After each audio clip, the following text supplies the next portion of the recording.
ಅಂಬರ್ ಕನ್ನಡ ಹಾಗೂ ತುಳು ಚಿತ್ರರಂಗದಲ್ಲಿ ಚಿರಪರಿಚಿತ ಹೆಸರು. ಉದಯೋನ್ಮುಖ ಪ್ರತಿಭಾನ್ವಿತ ನಟರಲ್ಲೊಬ್ಬರು. ಆರ್.ಜೆ. ನಾಗರಾಜ್ ಆಗಿ ರೇಡಿಯೋ ಜಾಕಿ ವೃತ್ತಿಯನ್ನ ಆರಂಭಿಸಿದರು. ಪೃಥ್ವಿ ಅಂಬರ್ ಆಗಿ ತುಳು ಚಿತ್ರ ಬರ್ಕೆ ಮೂಲಕ ನಟನಾ ವೃತ್ತಿಗೆ ಕಾಲಿಟ್ಟರು. ತಮ್ಮ ಎರಡನೇ ತುಳು ಚಿತ್ರ ಪಿಲಿಬೈಲ್ ಯಮುನಕ್ಕ ಸಾಕಷ್ಟು ದಾಖಲೆಗಳನ್ನು ಸೃಷ್ಟಿಸಿತು. ತಮ್ಮ ಮೊದಲ ಕನ್ನಡ ಚಿತ್ರ ದಿಯಾ ಇತ್ತೀಚಿನ ವರ್ಷಗಳಲ್ಲಿ ಸಾಕಷ್ಟು ಯಶಸ್ಸು ಕಂಡ ಚಿತ್ರ. ಈ ಚಿತ್ರದ ಇವರ ಪಾತ್ರ ಆದಿಗೆ South Indian international movie awards best actor debut Kannada ಹಾಗೆ Santosham film awards best actor in leading role ಗೌರವ ದೊರೆತಿದೆ. ಈ ಚಿತ್ರ ತೆಲುಗು, ಮರಾಠಿ, ಹಿಂದಿಯಲ್ಲಿ ರೀಮೇಕ್ ಆದಾಗ ಮರಾಠಿ ಹಾಗೂ ಹಿಂದಿಯಲ್ಲಿ ತಮ್ಮ ಪಾತ್ರವನ್ನು ತಾವೇ ನಿರ್ವಹಿಸಿದರು. ಕಿರುತೆರೆಯಲ್ಲಿ ರಾಧಾ ಕಲ್ಯಾಣ, ಸಾಗರ ಸಂಗಮ, ಲವ್ ಲವಿಕೆ ಜೊತೆಯಲ್ಲಿ ಧಾರಾವಾಹಿಗಳಲ್ಲಿ ಅಭಿನಯಿಸಿದ್ದಾರೆ. ಇವರು ಒಬ್ಬ ಡಾನ್ಸರ್ ಕೂಡ ಹೌದು. ಕಿರುತೆರೆಯ ಮೊಟ್ಟ ಮೊದಲ dancing reality show great Karnataka dance ಲೀಗ್ನ winner. Pentagon, life is beautiful, Bhuvanam Gaganam, for registration, ಮಲೈ ಪುಡಿಕತಾ ಮಡಿಗನ್ ಇವರ ಮುಂದಿನ ಚಿತ್ರಗಳು. ಇವರು ಕಿರುಚಿತ್ರಗಳನ್ನು ನಿರ್ದೇಶಿಸಿ ನಟಿಸಿದ್ದಾರೆ. ಇವರೇ ಬರೆದ ಹಾಡಿನ ಆಲ್ಬಮ್ಗೆ ಸಂಗೀತ ಸಂಯೋಜಿಸಿ ಹಾಡಿ ಅಭಿನಯಿಸಿದ್ದಾರೆ.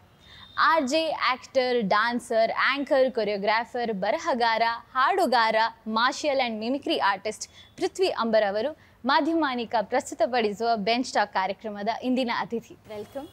Thank you very much. ತುಂಬ ದೊಡ್ಡ ಇಂಟ್ರೊಡಕ್ಷನ್ ಕೊಟ್ಟಿರಿ, ನನಗೆ ಗೊತ್ತಿರಲಿಲ್ಲ ಇಷ್ಟೆಲ್ಲ. ಇನ್ನೂ ಸಾಕಷ್ಟು ಮಾಡಿದ್ರೆ ನೀವು ಅದ್ರ ಬಗ್ಗೆ ಮಾತಾಡಬೇಕು. ಆದರೆ ಅದಕ್ಕೂ ಮೊದಲು ನೀವು ನಾಗರಾಜ್ ಅಂಬರ್ ಆಗಿ ಕಳೆದ ನಿಮ್ಮ ಬಾಲ್ಯ ಹಾಗೆ ನಿಮ್ಮ ಊರನ್ನ ನೆನಪಿಸ್ಕೊಳ್ತಾ ನಾವು ಮಾತುಕತೆನ ಶುರು ಮಾಡೋಣ. ಓಕೆ, ಅಂದರೆ ಎಲ್ಲಿಂದ ಸ್ಟಾರ್ಟ್ ಮಾಡಬೇಕು? ನಿಮ್ಮ ನಾಗರಾಜ್ ಅಂಬರ್ ಆಗಿ ನೀವು ಸ್ಕೂಲಿಂಗ್ ಎಲ್ಲಿ ಸ್ಟಾರ್ಟ್ ಮಾಡಿದ್ದು, ನಿಮ್ಮ ಚೈಲ್ಡ್ಹುಡ್ ಅಂದರೆ ನಾನು ಹುಟ್ಟಿದ್ದು ಬೆಳೆದಿದ್ದೆಲ್ಲ ಅಜ್ಜಿ ಮನೆಯಲ್ಲಿ. ನಮ್ಮ ಊರು ಕಾಸರಗೋಡು, ಉಪ್ಪಳ ಅಂತ. ಬಟ್ ನಾನು ಹುಟ್ಟಿದ್ದು ಬೆಳೆದಿದ್ದೆಲ್ಲ ಅಜ್ಜಿ ಮನೆ.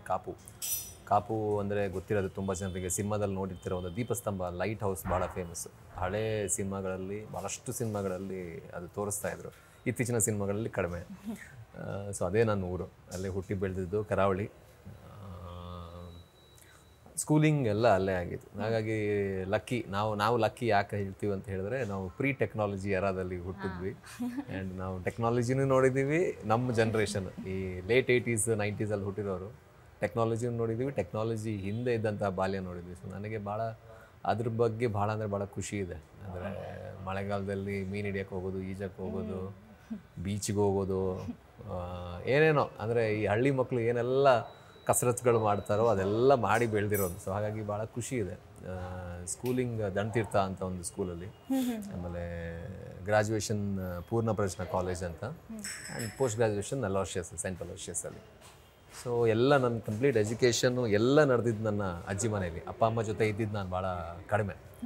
ಸೊ ಹಾಗೆ ಯಾವ್ದಾದ್ರು ಒಂದು ಚೈಲ್ಡ್ಹುಡ್ ಡೇನ ಮತ್ತೆ ಹೋಗಿ ಬದುಕಿ ಬರ್ಬೇಕಂತಂದ್ರೆ ಅದು ಯಾವುದು? ಅಲ್ಲ, ಒಂದು ದಿನ ಅಂತಲ್ಲ, ಪ್ರತಿದಿನ ಯಾವುದೋ ಒಂದು ಮೂಮೆಂಟ್ ಅಲ್ಲ. ಬಟ್ ಅದು ಹೌದು, ನನ್ನ ಬಾಲ್ಯದ ಸ್ನೇಹಿತರ ಜೊತೆ ಕಳೆದಂಥ ಕ್ಷಣಗಳು. ಅಂದರೆ ಯೂಶ್ವಲಿ ಅಷ್ಟೇ ಅಲ್ಲ, ಚೈಲ್ಡ್ಹುಡ್ ಅಂತ ಹೇಳಿದಾಗ ನಮಗೆ ತೀರಾ ಏನು ಎಕ್ಸ್ಪೋಜರ್, ಆ ಟೈಮಲ್ಲಿ ಎಕ್ಸ್ಪೋಜರ್ ಇರಲಿಲ್ಲ. ಇದ್ದಿದ್ದೇ ಬರೀ ಟಿ ವಿಯಲ್ಲಿ ಒಂದಷ್ಟು ಕಾರ್ಯಕ್ರಮಗಳು. ಅದು ಬಿಟ್ಟು ನಾವು ಟೆಕ್ನಾಲಜಿಯಿಂದ ಹೊರಗೆ ಇರ್ತಾ ಇದ್ವಿ. 24 ಗಂಟೆ ಕ್ರಿಕೆಟು, ಮಳೆ ಬಂದರೂ ಕ್ರಿಕೆಟು, ಆ್ಯಂಡ್ ಈಜೋದು. ಸೊ ಅದು ಯೂಶ್ವಲಿ ನನಗೆ ಈಗಲೂ ತುಂಬ ಮಿಸ್ ಮಾಡೋದು. ನನ್ನ ಫ್ರೆಂಡ್ಸ್ ಎಲ್ಲ ಸೇರಿ ನಾವು ರೈಲ್ವೆ ಟ್ರ್ಯಾಕ್ ಇತ್ತು, ನಮ್ಮ ರೈಲ್ವೆ ಟ್ರ್ಯಾಕ್ ಪಕ್ಕ ಒಂದು ಚಿಕ್ಕ ತೊರೆ ಥರ, ನದಿಯಲ್ಲ, ಚಿಕ್ಕ ತೊರೆ ಥರ ಇತ್ತು. ಅಲ್ಲಿ ನಾವು ಮಳೆಗಾಲ ಬಂದಾಗ ಅಥವಾ ಮಳೆಗಾಲ ಮುಗಿದ ಮೇಲೆ ಅಥವಾ ಮಳೆಗಾಲ ಸ್ಟಾರ್ಟ್ ಆಗೋ ಮೊದಲು ಮೀನು ಹಿಡಿಯೋಕ್ಕೆ ಹೋಗ್ತಾಯಿದ್ವಿ. ದಟ್ ವಾಸ್ ದ ಬೆಸ್ಟ್ ಏನು ನಾನು ಟೈಮ್ ನಮಗೆ ಫ್ರೆಂಡ್ಸ್ ಜೊತೆ ಮಾತಾಡ್ತಾ ಇದ್ದಿದ್ದು, ಆಡ್ತಾ ಇದ್ದಿದ್ದು. ಸೊ ಅದನ್ನು ಮಿಸ್ ಮಾಡ್ತೀನಿ. ನಾವು ಒಂದಷ್ಟು ಫ್ರೆಂಡ್ಸ್ ಇದ್ದಾರೆ, ಈಗಲೂ ನಾವು ಜೊತೆಲೇ ಇದ್ವಿ. ಈಗಲೂ ನನ್ನ ಕ್ಲೋಸ್ ಫ್ರೆಂಡ್ಸ್ ಏನೇನು, ಸರ್ಕಲ್ ತುಂಬ ಕಡಿಮೆ, ತೀರಾ ಫ್ರೆಂಡ್ ಸರ್ಕಲ್ ಏನಿಲ್ಲ. ಅದೇ ಹಳೆ ಏನು ಚಿಕ್ಕ ಫ್ರೆಂಡ್ ಸರ್ಕಲ್ ಇತ್ತು, ಈಗಲೂ ಅಷ್ಟೇ ಇದೆ. ಆ್ಯಂಡ್ ಅವ್ರ ಜೊತೆ ಹೋಗ್ತಾ ಇದ್ದಿದ್ದು. ಈಗಲೂ ಸಮಯ ಆದರೆ ನಾವೆಲ್ಲ ಸೇರಿದ್ರೆ ಮಾತದು ಬಂದ್ಬಿಡುತ್ತೆ, ಮೀನು ಹಿಡಿಯೋಕೆ ಹೋಗೋಣ ಅಂತ. May be that is one thing I will miss. So ಈ ಮೀನ್ ಹಿಡಿಯೋ ಟೈಮಲ್ಲಿ ನಿಮ್ಗೆ ಆಕ್ಟರ್ ಆಗ್ಬೇಕು ಅನ್ನೋದು ಒಂದು ಕ್ಲಾರಿಟಿ ಇತ್ತಾ? ಇಲ್ಲ, ಚೈಲ್ಡ್ಹುಡ್ ಡ್ರೀಮ್ ಅಂತೂ ಚಾನ್ಸೇ ಇಲ್ಲ. ಅಂದರೆ ಚೈಲ್ಡ್ಹುಡ್ ಡ್ರೀಮ್ ಆ್ಯಕ್ಟರ್ ಆಗಬೇಕು ಅನ್ನೋದು ಇರಲಿಲ್ಲ ನನಗೆ. ಒಂಥರ ನಾನು ಅಡ್ವೆಂಚರ್ ಭಾಳ ಇಷ್ಟಪಡೋನು ಆ ಟೈಮಿಂದನೂ.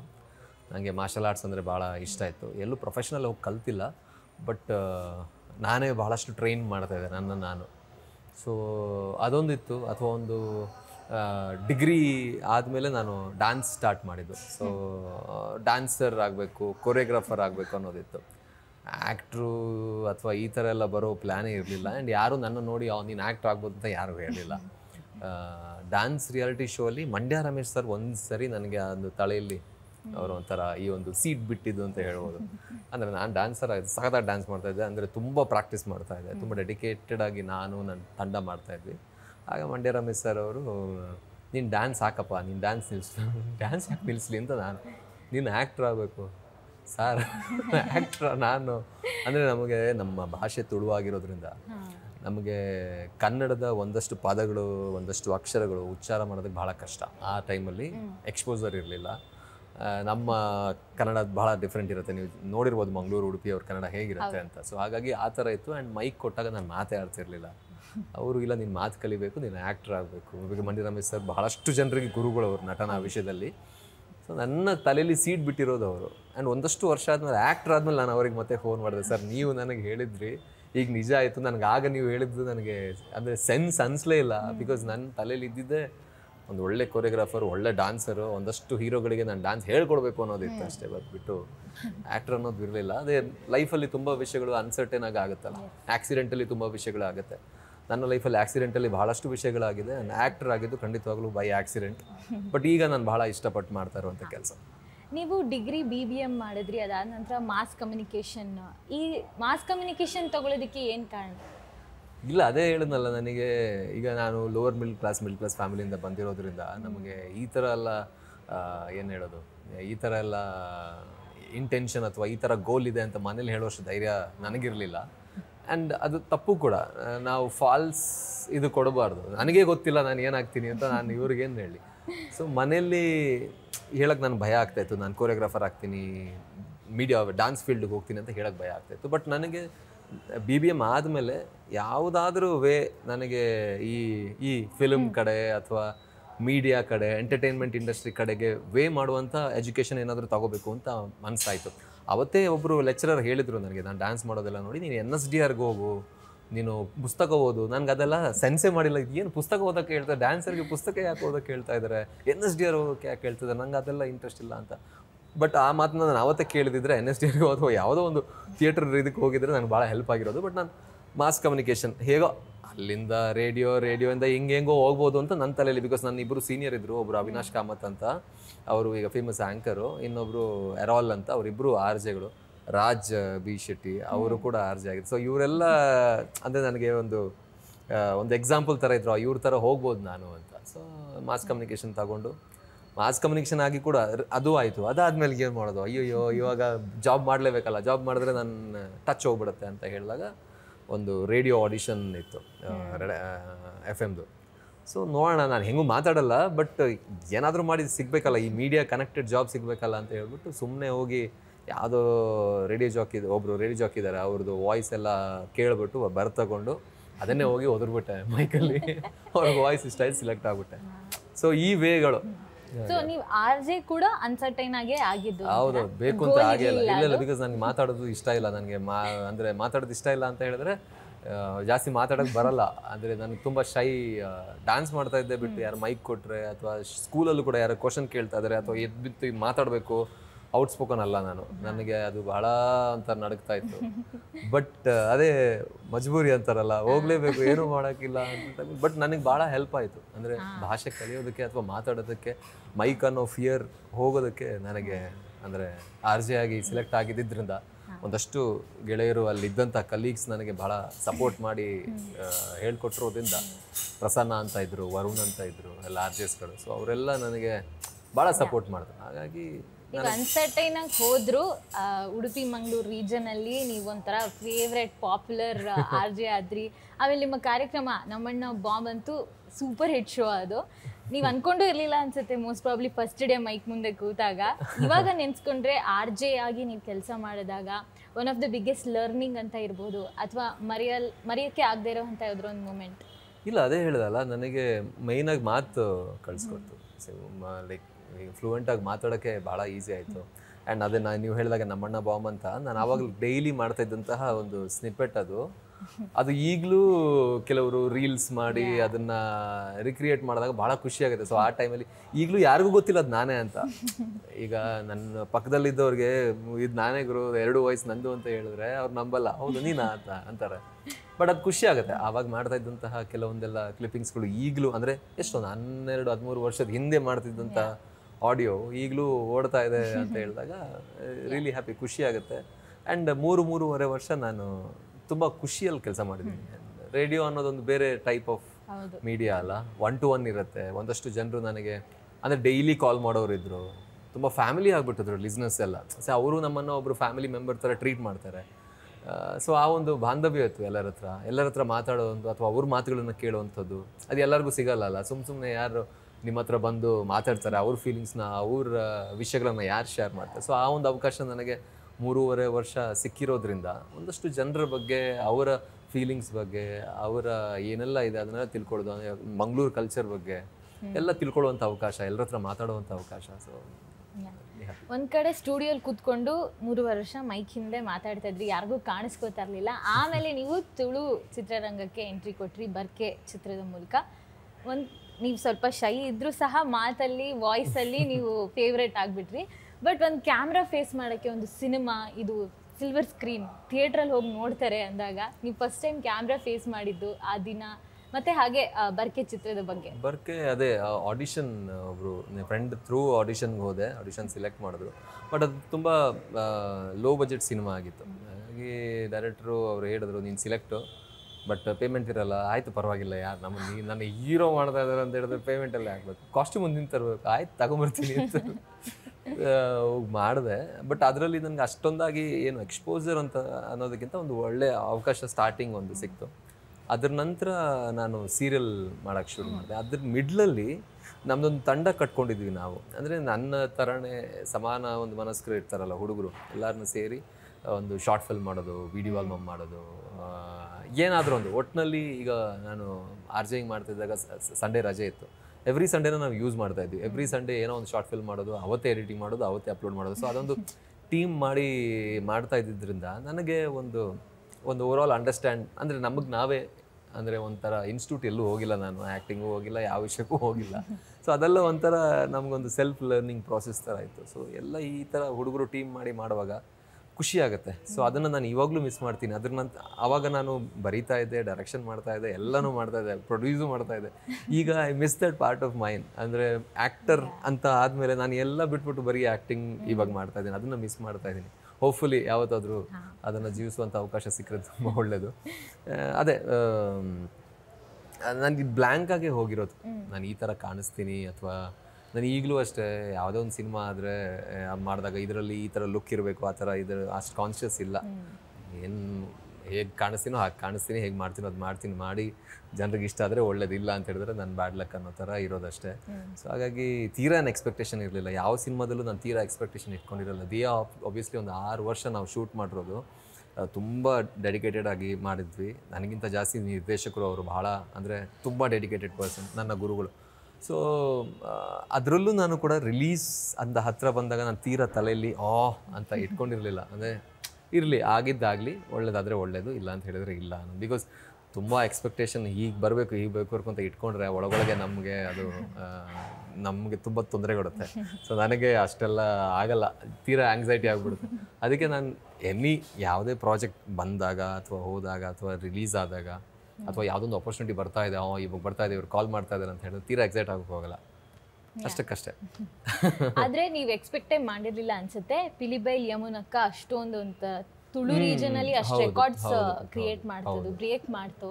ಹೌದು, ಅದರಲ್ಲಿ ನಿಮ್ಗೆ ಅವಕಾಶ ಸಿಕ್ಕಿದೆ ಹೇಗೆ ಅಂದ್ರೆ ದಿಯಾ ಸಿಲೆಕ್ಟ್ ಆಗಿದೆ ಆಲ್ರೆಡಿ ಆಡಿಷನ್ ಸಿಲೆಕ್ಟ್ ಆಗಿ ಒಂದು ಶೆಡ್ಯೂಲ್ ಆಗ್ತಾ ಇತ್ತು, ಅದರಲ್ಲಿ ನನ್ನ ಪೋರ್ಷನ್ ಆಗ್ತಾ ಇರಲಿಲ್ಲ.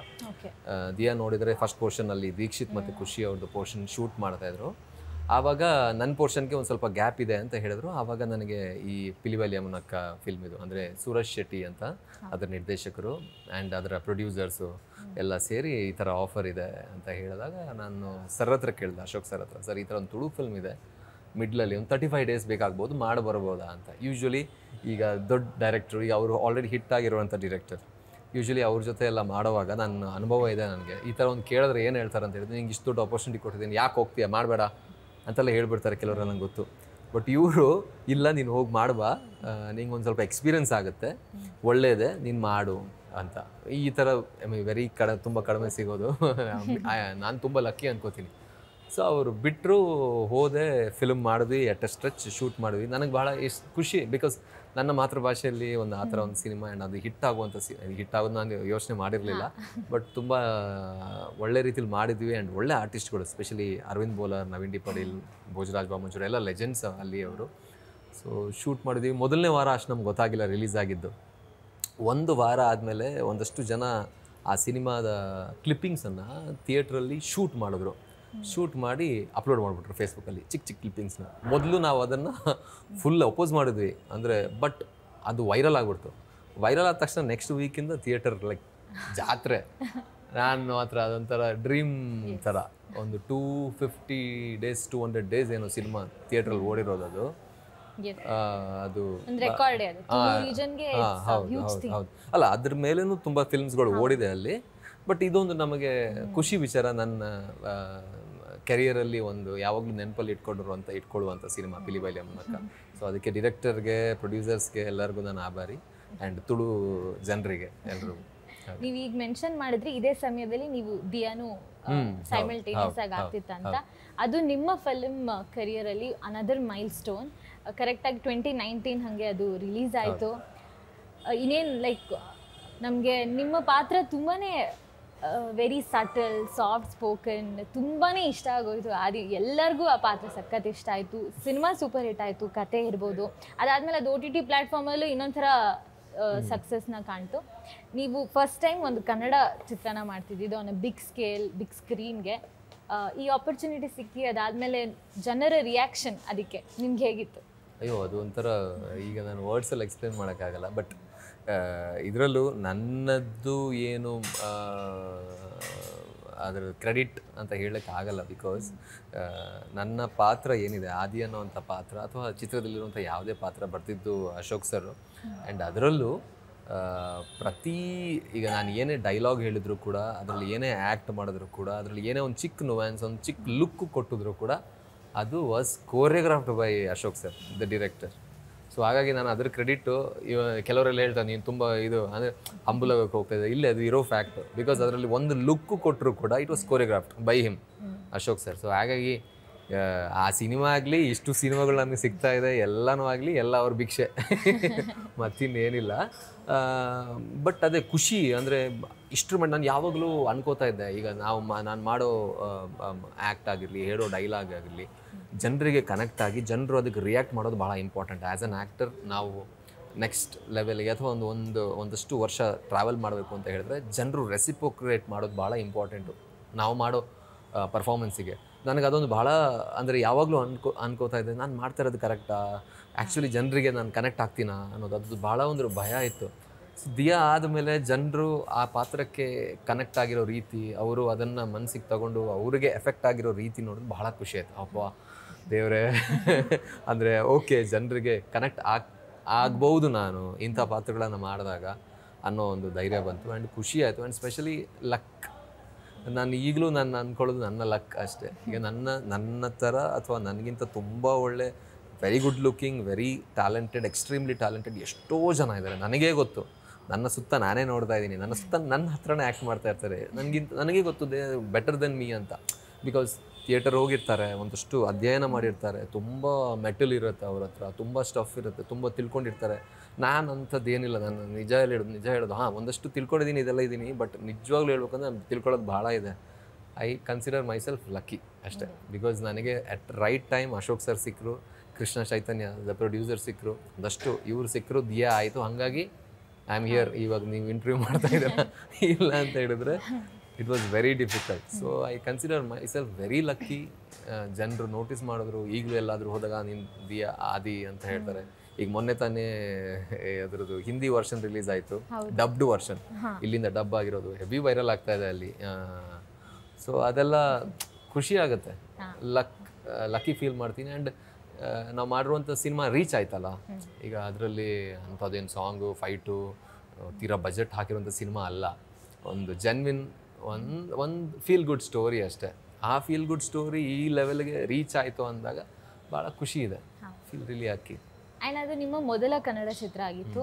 ಒಂದು ಆ್ಯಕ್ಟರ್ ಆಗಿ ಒಂದು ರೆಕಗ್ನಿಷನ್ಗೆ ಎಷ್ಟೊಂದು ಜನ ವೆಯ್ಟ್ ಮಾಡ್ತಿರ್ತಾರೆ. ನಿಮಗೆ ಮೊದಲ ಚಿತ್ರಕ್ಕೇ SIIMA best debut Kannada award ಸಿಗುತ್ತೆ. ಅದಾದಮೇಲೆ best leading actor Santosham film awards, and ಹಾಗೆ ಈಗ ರೀಸೆಂಟಾಗೂ ನಿಮಗೆ ಮೋಸ್ಟ್ ಪ್ರಾಮಿಸಿಂಗ್ ಆ್ಯಕ್ಟರ್ ಅಂತೆಲ್ಲ ಅವಾರ್ಡ್ ಸಿಕ್ಕಿದೆ. ಈ ರೆಕಗ್ನಿಷನ್ಸು ನಿಮಗೆ ಲೈಕ್ ನನಗೆ ಬಂದಿರೋದಾ ಅಂತ ಆ ಥರ ಏನಾರು ಅನಿಸಿದ್ದೆ? ಆಬ್ವಿಯಸ್ಲಿ ಹೌದು. ಅದು ಅಂತಲ್ಲ, ಈಗ ನನಗೆ ಯಾವಾಗಲೂ ಅನಿಸೋದು, ಈಗ ನಾನು ಹೊಸಬ, ಈಗ ಏನು ದಿಯಾ ಬಂದಿದ್ದು ಅಷ್ಟೇ ಒಂದು 2-3 ವರ್ಷ ಆಯಿತು.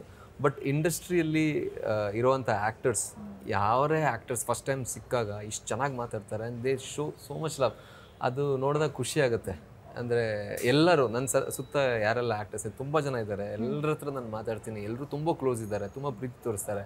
ಡೈರೆಕ್ಟರ್ಸ್ ಆಗಿರಲಿ, ಅದೆಲ್ಲ ನೋಡಿದಾಗ ತುಂಬ ಖುಷಿ ಆಗುತ್ತೆ. ಎಲ್ಲೋ ಹಳ್ಳಿಯಿಂದ ಬಂದು ಎಲ್ಲಿಂದನೋ ಬಂದವನು, ಎಲ್ಲೋ ಇದ್ದವನು ಒಂದು ಸಿನಿಮಾ ಚೆನ್ನಾಗಿ ಬಂದಾಗ ಅವನ ಹತ್ರ ಇವನು ಆ್ಯಕ್ಟ್ ಮಾಡ್ಬೋದು, ಒಳ್ಳೆ ಆ್ಯಕ್ಟ್ರು ಅಂತ ಹೇಳಿದಾಗ ಆ ಒಂದು ರಿಸೆಪ್ಷನ್ ಇದೆಯಲ್ಲ ಎಲ್ಲ ಕಡೆಯಿಂದ ಸಿಕ್ಕಿರೋದು ನನಗೆ ನಿಜವಾಗ್ಲೂ ಫೀಲ್ ಲಕ್ಕಿ. ಆ್ಯಂಡ್ ಆಬ್ವಿಯಸ್ಲಿ ನೀವು ಹೇಳಿದಾಗೆ ನನಗೇನ ಅಂತ ಅನಿಸ್ತು. ನನಗೆ ಅಲ್ಲಿ ಸೈಮಾ ಹೋಗಿ ಅವಾರ್ಡ್ ತಗೊಂಡಾಗಲೂ ಅಲ್ಲಿ ಎಲ್ಲ ಸ್ಟಾರ್ಸ್ಗಳಿದ್ದಾರೆ. ನಾನು ಯೋಚನೆ ನಾನೇ ನಗುರು ಇದು ಆಗ್ತಾ ಇದೆಯಾ ಇದೆಲ್ಲ ಅಂದರೆ ನಮಗೆಲ್ಲ ಡ್ರೀಮ್ ಕಮ್ ಟ್ರೂ ಅಲ್ಲ. ಅಂದರೆ ಸಿಟಿಲಿದ್ದವರೆಲ್ಲ like from village background. So ನನ್ನ ಸರ್ಕಲಲ್ಲಂತೂ ಯಾರೂ ಇಲ್ಲ ಫಿಲ್ಮ್ ಇಂಡಸ್ಟ್ರಿಯಲ್ಲಿ. ಫಿಲ್ಮ್ ಇಂಡಸ್ಟ್ರಿ ಬಿಡಿ, ಆರ್ಟಲ್ಲೂ ಒಬ್ಬರು ಅಂಕಲ್ ಒಬ್ಬರು ಇದ್ರು, ಡ್ಯಾನ್ಸ್ ಮಾಡ್ತಾಯಿದ್ರು ಅಷ್ಟೇ, ಫಿಲ್ಮಲ್ಲ ಈ ಥರ. ಸೊ ಅದು ಬಿಟ್ಟು ಯಾರೂ ಇಲ್ಲದೆ ಬಂದಾಗ ಇಷ್ಟು ರಿಸೆಪ್ಷನ್ ಎಲ್ಲರೂ ಕೊಡ್ತಾ ಇದ್ದಾರೆ. ಎಲ್ಲರೂ ಅಂದರೆ ಯಾರೋ ನಮ್ಮವನು ಅನ್ನೋ ಥರನೇ. ಈಗ ಸೈಮಾ ಹೋದಾಗಲೂ ಎಲ್ಲ ನಮ್ಮ ಕನ್ನಡದ ಆ್ಯಕ್ಟರ್ಸ್ ಇದ್ರಲ್ಲ, ಎಲ್ಲರೂ ಎಷ್ಟು ಚೆನ್ನಾಗಿ ನೋಡಿದ್ರು. ಯಾರೋ ತಮ್ಮ ಇವ್ರು ನಮ್ಮ ತಮ್ಮ ಅನ್ನೋ ಥರನೇ ನನ್ನ ಸುತ್ತ ಇದ್ದವ್ರನ್ನ ನೋಡ್ಕೊಂಡಿದ್ರು. ಹಾಗಾಗಿ ಭಾಳ ಖುಷಿ ಇದೆ, really happy. And Diya also ಇನ್ನೊಂದು ಮೈಲ್ ಸ್ಟೋನ್. ದಿಯಾ ಸಿನಿಮಾದ ಏನಂದರೆ ಅದು ತೆಲುಗುಲಿ ರೀಮೇಕ್ ಆಯಿತು, ಹಿಂದಿ ಮರಾಠಿಲಿ ರೀಮೇಕ್ ಆಯಿತು. ನೀವೇ ಹಿಂದಿ ಮತ್ತು ಮರಾಠಿ ಭಾಷೆಯಲ್ಲಿ ಅಭಿನಯಿಸಿದ್ರಿ. ಅದೇ ಪಾತ್ರ ಆಗಿದ್ರೂ ಸಹ ಭಾಷೆ ಬೇರೆ ಇರುತ್ತೆ, ಅದೊಂದು ಭಾವನೆ ಬೇರೆ ಇರುತ್ತೆ. ಈ ಬೇರೆ ಭಾಷೆಯಲ್ಲಿ ಅದೇ ಪಾತ್ರನ ಅಭಿನಯಿಸೋಕ್ಕೆ ಅದು ಚಾಲೆಂಜ್ ಆಗಿತ್ತಾ? ಇಲ್ಲ, ಚಾಲೆಂಜ್ ಅನ್ನೋದಕ್ಕಿಂತ ಮೇಯ್ನಾಗಿ ಕ್ಯಾಪ್ಟನ್ಶಿಪ್ ಅವರೇ, ಡೈರೆಕ್ಟರ್ ಅಶೋಕ್ ಸರ್. ಸೊ ಹಾಗಾಗಿ ನಾನು ಮೇಯ್ನಾಗಿ ಒಪ್ಕೊಂಡಿರೋ ರೀಸನ್ ಈಗ ಹಿಂದಿ ಅಂತ ಮರಾಠಿ ಅಂತ ಅಲ್ಲ. ಬಿಕಾಸ್ ನಾನು ಅವಾಗಲೇ ಹೇಳಿದಾಗೆ ನಾನು ಎಲ್ಲೂ ಥಿಯೇಟರ್ ಮಾಡಿಲ್ಲ, ಎಲ್ಲೂ ನಾನು ಟ್ರೈನಿಂಗ್ ತಗೊಂಡಿಲ್ಲ. ಅಶೋಕ್ ಸರ್ ಒಂಥರ ಅವ್ರ ಜೊತೆ ಇದ್ದಾಗ ಒಂಥರ ಪೆನ್ಸಿಲ್ ಶಾರ್ಪ್ನರ್ ಇದಲ್ಲ, ಪೆನ್ಸಿಲ್ ಸ್ವಲ್ಪ ಇದಾದಾಗ ಅದನ್ನು ಶಾರ್ಪ್ ಮಾಡಬೇಕಾಗುತ್ತೆ. ಹಾಗೆ ನಾನು ಫುಲ್ ಇದಾದಾಗ ಅವ್ರ ಜೊತೆ ಒಂದು ಅಟ್ಲೀಸ್ಟ್ ಒಂದು 1 month 2 months ಟ್ರಾವೆಲ್ ಮಾಡಿದಾಗ ತುಂಬ ಶಾರ್ಪ್ ಆಗಿಬಿಡ್ತೀನಿ. ಅಂದರೆ ಅವರು ಅಷ್ಟು ಅಂದರೆ ಏನು ಹೇಳೋದು, ಅಷ್ಟು ಹೇಳ್ಕೊಡ್ತಾರೆ, ಅಷ್ಟು ಗೈಡ್ ಮಾಡ್ತಾರೆ. ಆ್ಯಂಡ್ ಹೀ ಈಸ್ ವೆರಿ ಅಂತ ಹೇಳೋದು ಪರ್ಟಿಕ್ಯುಲರ್. ಆಗ ನಾನು ಒಂದಷ್ಟು ವರ್ಷ ಟೈಮ್ ಅವ್ರ ಜೊತೆ ಟ್ರಾವೆಲ್ ಮಾಡಿದಾಗ ಇನ್ನೂ ನಾನು ಸ್ವಲ್ಪ ಶಾರ್ಪ್ ಆಗಿಬಿಡ್ತೀನಿ. ಇನ್ನಷ್ಟು ವಿಷಯಗಳು ಕಲಿಯೋಕ್ಕೆ ಸಿಗುತ್ತೆ. ಅಂದರೆ ಅವರು ಡೈರೆಕ್ಟಾಗಿ ಏನು ಹೇಳ್ಕೊಡಲ್ಲ, ಈಗ ಹಿಂಗೆ ಮಾಡಿ ಬಟ್ ಅವ್ರ ಜೊತೆ ಇದ್ದಾಗಲೇ ಅದೇ ಹೇಳ್ದಲ್ಲ, ಗುರು ಜೊತೆ ಒಂದಷ್ಟು ಸಮಯ ಇದ್ದಾಗ ನಾವು ಚೇಂಜ್ ಆಗ್ತೀವಿ ಅನ್ನೋ. ಸೊ ಮೇಯ್ನ್ ನಾನು ಆ 2 ಸಿನಿಮಾ ಮಾಡೋದಕ್ಕೆ ಮೇಯ್ನ್ ರೀಸನೇ ಅವರು. ಅಂದರೆ ಅವ್ರ ಜೊತೆ ಒಂದಷ್ಟು ಟ್ರಾವೆಲ್ ಮಾಡೋಕ್ಕೆ ಸಿಗತ್ತಲ್ಲ ಅಂತ. ಸೊ ಅದೇ ನನ್ನ ಲಕ್ ಅನ್ಕೋತೀನಿ ನಾನು, ಅದೇ ಪಾತ್ರವನ್ನು ಮತ್ತೆ ಮಾಡುವಂಥದ್ದು. ಬಟ್ ಭಾಷೆ ಬೇರೆ, ಕಲ್ಚರ್ ಬೇರೆ, ಆ್ಯಂಡ್ ಆ್ಯಕ್ಟರ್ಸ್ ಬೇರೆ ಬೇರೆ. ಸೊ ಬೇರೆ ಆ್ಯಕ್ಟರ್ ಜೊತೆ ಮಾಡುವಾಗ ಮತ್ತೆ ಆಬ್ವಿಯಸ್ಲಿ ಕೆಲವೊಂದು ವಿಷಯಗಳು ಬದಲಾಗತ್ತೆ. ಈಗ ಇನ್ನೊಬ್ಬ ಆ್ಯಕ್ಟರ್ ಕೂಡ ಇಂಪಾರ್ಟೆಂಟ್ ಅಲ್ವ. ಸೊ ಹಾಗಾಗಿ ಬಟ್ ಕಲಿಯೋ ಅವಕಾಶ, ಅಲ್ಲಿಯ ಕಲ್ಚರ್ ಕಲಿಯುವಂಥ ಅವಕಾಶ, ಅಲ್ಲಿ ಜನರ ಹತ್ರ ಬೆರೆಯುವಂಥ ಅವಕಾಶ, ಖುಷಿ ಆಯಿತು. ಮತ್ತೊಮ್ಮೆ ದಿಯಾ ಚಿತ್ರಕ್ಕೆ ನಿಮಗೆ ಕಂಗ್ರ್ಯಾಚುಲೇಷನ್ಸ್ ಇವಾಗಲೂ ಸಹ. Thank you. ನೀವು ಆಗಲೇ ಮೆನ್ಷನ್ ಮಾಡಿದ್ರಿ, ನೀವು ಒಂದು ಕಡೆ ಯಾವಾಗಲೂ ಡಾನ್ಸರ್ ಆಗಿ ಆಗಬೇಕಂತ ಯೋಚನೆ ಮಾಡಿದವರು. ಹಾಗೆ ಕಿರುತೆರೆಯ ಮೊದಲ dancing reality show great Karnataka dancing ಲೀಗಲ್ಲಿ ನೀವು ಗೆದ್ರಿ. ನಿಮಗೆ ಡಾನ್ಸಿಂಗ್ ಗುರುಗಳಾಗಿ ಆ ಒಂದು ಡಾನ್ಸಿಂಗ್ ವಿಷಯಕ್ಕೆ ನಿಮಗೆ ಮೋಟಿವೇಟ್ ಮಾಡಿದಿರ್ಬೋದು. ಈ ಒಂದು ರಿಯಾಲಿಟಿ ಶೋಗೆ ನಿಮ್ಗೆ ಹಿಂಗೆ ಆಫರ್ ಬಂದಿತ್ತು? ಇಲ್ಲ, ಟೋಟಲಿ ಆರ್ಟ್ ಅನ್ನೋದು ಸ್ಟಾರ್ಟ್ ಆಗಿದೆ ನನ್ನ ಲೈಫಲ್ಲಿ. ನಾನು ಅದೇ ಹೇಳಿದಾಗೆ ಕಾಲೇಜು ಸ್ಕೂಲಲ್ಲೆಲ್ಲ ನನಗೆ ಬರೀ ಮಾರ್ಷಲ್ ಆರ್ಟ್ಸು, ಅಡ್ವೆಂಚರ್ ಅಂದರೆ ಭಾಳ ಇಷ್ಟ. ಕ್ರಿಕೆಟು, ಬ್ಯಾಡ್ಮಿಂಟನ್ ಆ ಥರ ಎಲ್ಲ ತೀರಾ ನಾನು ಸ್ವಲ್ಪ ಅಡ್ವೆಂಚರಸ್ ಆಗ. ಆರ್ಟ್ ಅನ್ನೋದು ಸ್ಟಾರ್ಟ್ ಆಗಿದೆ ನಾನು ಯಾವುದು ಕಾಲೇಜ್ ಮುಗಿಸ್ಕೊಂಡು ಮನೆಗೆ ಹೋಗುವಾಗ ಬಸ್ ಇಳಿದು ಮನೆಗೆ ಹೋಗ್ಬೇಕು ಅನ್ನೋಷ್ಟರಲ್ಲಿ ಅಲ್ಲೊಂದು ಯಾವುದೋ ಡ್ಯಾನ್ಸ್ ಕಾಂಪಿಟೇಷನ್ ಆಗ್ತಾಯಿತ್ತು ಊರಲ್ಲಿ, ಕಾಪುವಲ್ಲಿ. ನೋಡಿದಾಗ ನನಗೆ ಈಗಲೂ ನೆನಪಿದೆ ಕೆಲವೊಂದು ಪಾಯಿಂಟ್ಗಳು ನಮ್ಮ ಲೈಫ್ನ ಚೇಂಜ್ ಮಾಡುತ್ತೆ ಅನ್ನೋದಕ್ಕೆ. ನಾನು ಒಳಗೆ ಹೋಗೋವಾಗಲೇ ಅಲ್ಲೊಂದು ಡ್ಯಾನ್ಸ್ ಗ್ರೂಪ್ ಇತ್ತು, ಸ್ಮ್ಯಾಶ್ ಗೈಸ್ ಅಂತ. ನನಗೆ ಈಗಲೂ ಟಚಲ್ಲಿದ್ದಾರೆ ಅದರ ಡ್ಯಾನ್ಸರು. ಅವ್ರ ಹೆಸರು ವಿದ್ಯಾ ಅಂತ. ಅವರು ಮೂನ್ ವಾಕ್ ಮಾಡ್ತಾರೆ, ಮೈಕಲ್ ಜಾಕ್ಸನ್ ಅವ್ರದ್ದು ಮೂನ್ ವಾಕ್. ನಾನು ಸ್ಪೆಲ್ ಬೌಂಡ್. ನಾನು ಅಲ್ಲಿವರೆಗೂ ಲೈಫಲ್ಲಿ ನೋಡಿರಲಿಲ್ಲ. ನಾನು ಮೈಕಲ್ ಜಾಕ್ಸನ್ ಅಂತ ಕೇಳಿದ್ದೆ, ನಾನು ಡ್ಯಾನ್ಸ್ ಗಿನ್ಸ್ ಎಲ್ಲ ನೋಡಿ ನಮ್ಗೆ ಗೊತ್ತೂ ಇಲ್ಲ. ಮೂನ್ ವಾಕ್ ನೋಡ್ಬಿಟ್ಟು ನಾನು ಸ್ಪೆಲ್ ಮೂನ್ ವಾಕ್ ಇದು ಹಿಂಗೆ ನಿಂತಲ್ಲಿಂದ ಹಿಂಗೆ ಹೋಗ್ತಾರಲ್ಲ ಅಂತ. ಆ ಒಂದು ಮೂನ್ ವಾಕಿಂದಾಗಿ ನನ್ನ ಅಂಕಲ್ ಡ್ಯಾನ್ಸರೇ, ಬ್ರೇಕ್ ಡ್ಯಾನ್ಸರು. ಅವ್ರ ಹತ್ರ ಹೋಗ್ಬಿಟ್ಟು ಕೇಳ್ಬಿಟ್ಟು ನನಗೆ ಅದು ಮೂನ್ ವಾಕ್ ಕಲಿಬೇಕು ಅಂತ. ಅವರು ಬೈದರು ನನಗೆ, ನೀನು ಡ್ಯಾನ್ಸ್ ಎಲ್ಲ ಮಾಡಬೇಡ, ಹಾಳಾಗೋಗ್ತೇ, ಓದ್ತಾ ಇದೆಯಾ ಓದು ಅಂತ. ಅವ್ರ ಶಿಷ್ಯ ಇನ್ನೊಬ್ರು ಇದ್ರು ಮನೆ ಪಕ್ಕ, ನಿತ್ಯಾನಂದ್ ಅಂತ. ಅವ್ರ ಹತ್ರ ಹೋಗ್ಬಿಟ್ಟು, ಇಲ್ಲ ಅಣ್ಣ ನನಗೆ ಡ್ಯಾನ್ಸ್ ಕಲಿಬೇಕು, ಅದು ಮೂನ್ ವಾಕ್ ಕಲಿಬೇಕು. ಆ ಮೂನ್ ವಾಕಿಂದಾಗಿ ನಾನು ಎಲ್ಲ ಬ್ರೇಕ್ ಡ್ಯಾನ್ಸ್ ಬೇಸಿಕ್ ಎಲ್ಲ ಕಲಿತು ಆವಾಗ ಡ್ಯಾನ್ಸ್ ಸ್ಟಾರ್ಟ್ ಮಾಡಿದೆ. ಆ ಒಂದು ಸಾರಿ ಆ ಮೂನ್ ವಾಕ್ ಕಲ್ತನಲ್ಲ ಮೈಕಲ್ ಜಾಕ್ಸನ್ದು ಆ ಒಂದು ಈಗಲೂ ನನಗೆ ಕರೆಕ್ಟ್ ನೆನಪಿದೆ. ನನ್ನ ಎಲ್ಲ ಪಾಯಿಂಟ್, ನನ್ನ ಎಲ್ಲ ಆರ್ಟ್ ಜೀವನ ಸ್ಟಾರ್ಟ್ ಆಗಿದೆ ಆ ಮೂನ್ ವಾಕಿಂದ. ಮೂನ್ ವಾಕ್ ಕಲ್ತ ತಕ್ಷಣ 24 ಗಂಟೆ ಅದೇ, ಸ್ಕೂಲಲ್ಲೂ ಅದೇ, ಮನೆಯಲ್ಲೂ ಅದೇ, ಮನೆಯಲ್ಲಿ ವರಾಂಡದಲ್ಲಿ ಅದೇ ಮಾಡ್ತಾ ಇರ್ತೀನಿ. ಬೈತಾ ಇದ್ರು, ಬಟ್ಟೆ ಹಾಕ್ಬಿಡ್ತೀನಿ, ಒರೆಸ್ಬಿಡು ಇಲ್ಲ ಪೂರ್ತಿ ಮನೆನ ಅನ್ನೋ ಥರ ಎಲ್ಲ.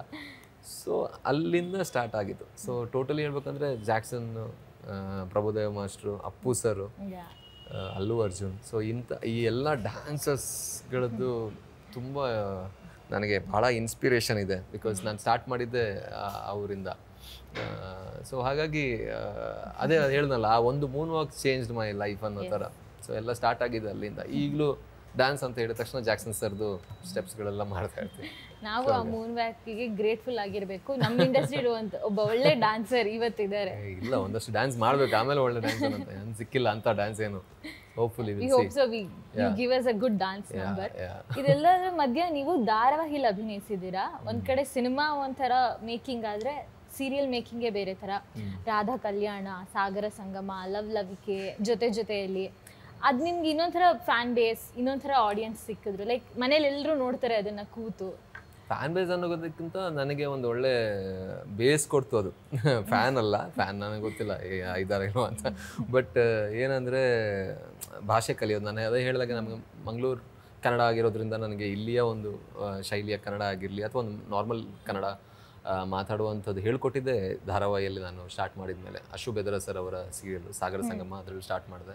ಅದರಲ್ಲಿ ಒಂದಷ್ಟು ಡೈರೆಕ್ಟರ್ಸ್ಗಳಿದ್ರು. ಅದರಲ್ಲಿ ರಂಗನಾಥ್ ಪಾರ್ಥ ಸರ್ ಅಂತ ಇದ್ದಾರೆ. ನಿಜವಾಗ್ಲೂ ನನ್ನ ಭಾಷೆನ ಕರೆಕ್ಟ್ ಮಾಡಿದ್ದು ಅವರೇ ಅನ್ಕೋತೀನಿ. ಬಿಕಾಸ್ ನಾಯಿಗೆ ಬೈದಂಗೆ ಬೈತಾಯಿದ್ರು ನನಗೆ, ಸರಿಯಾಗಿ ಬೈತಾಯಿದ್ರು.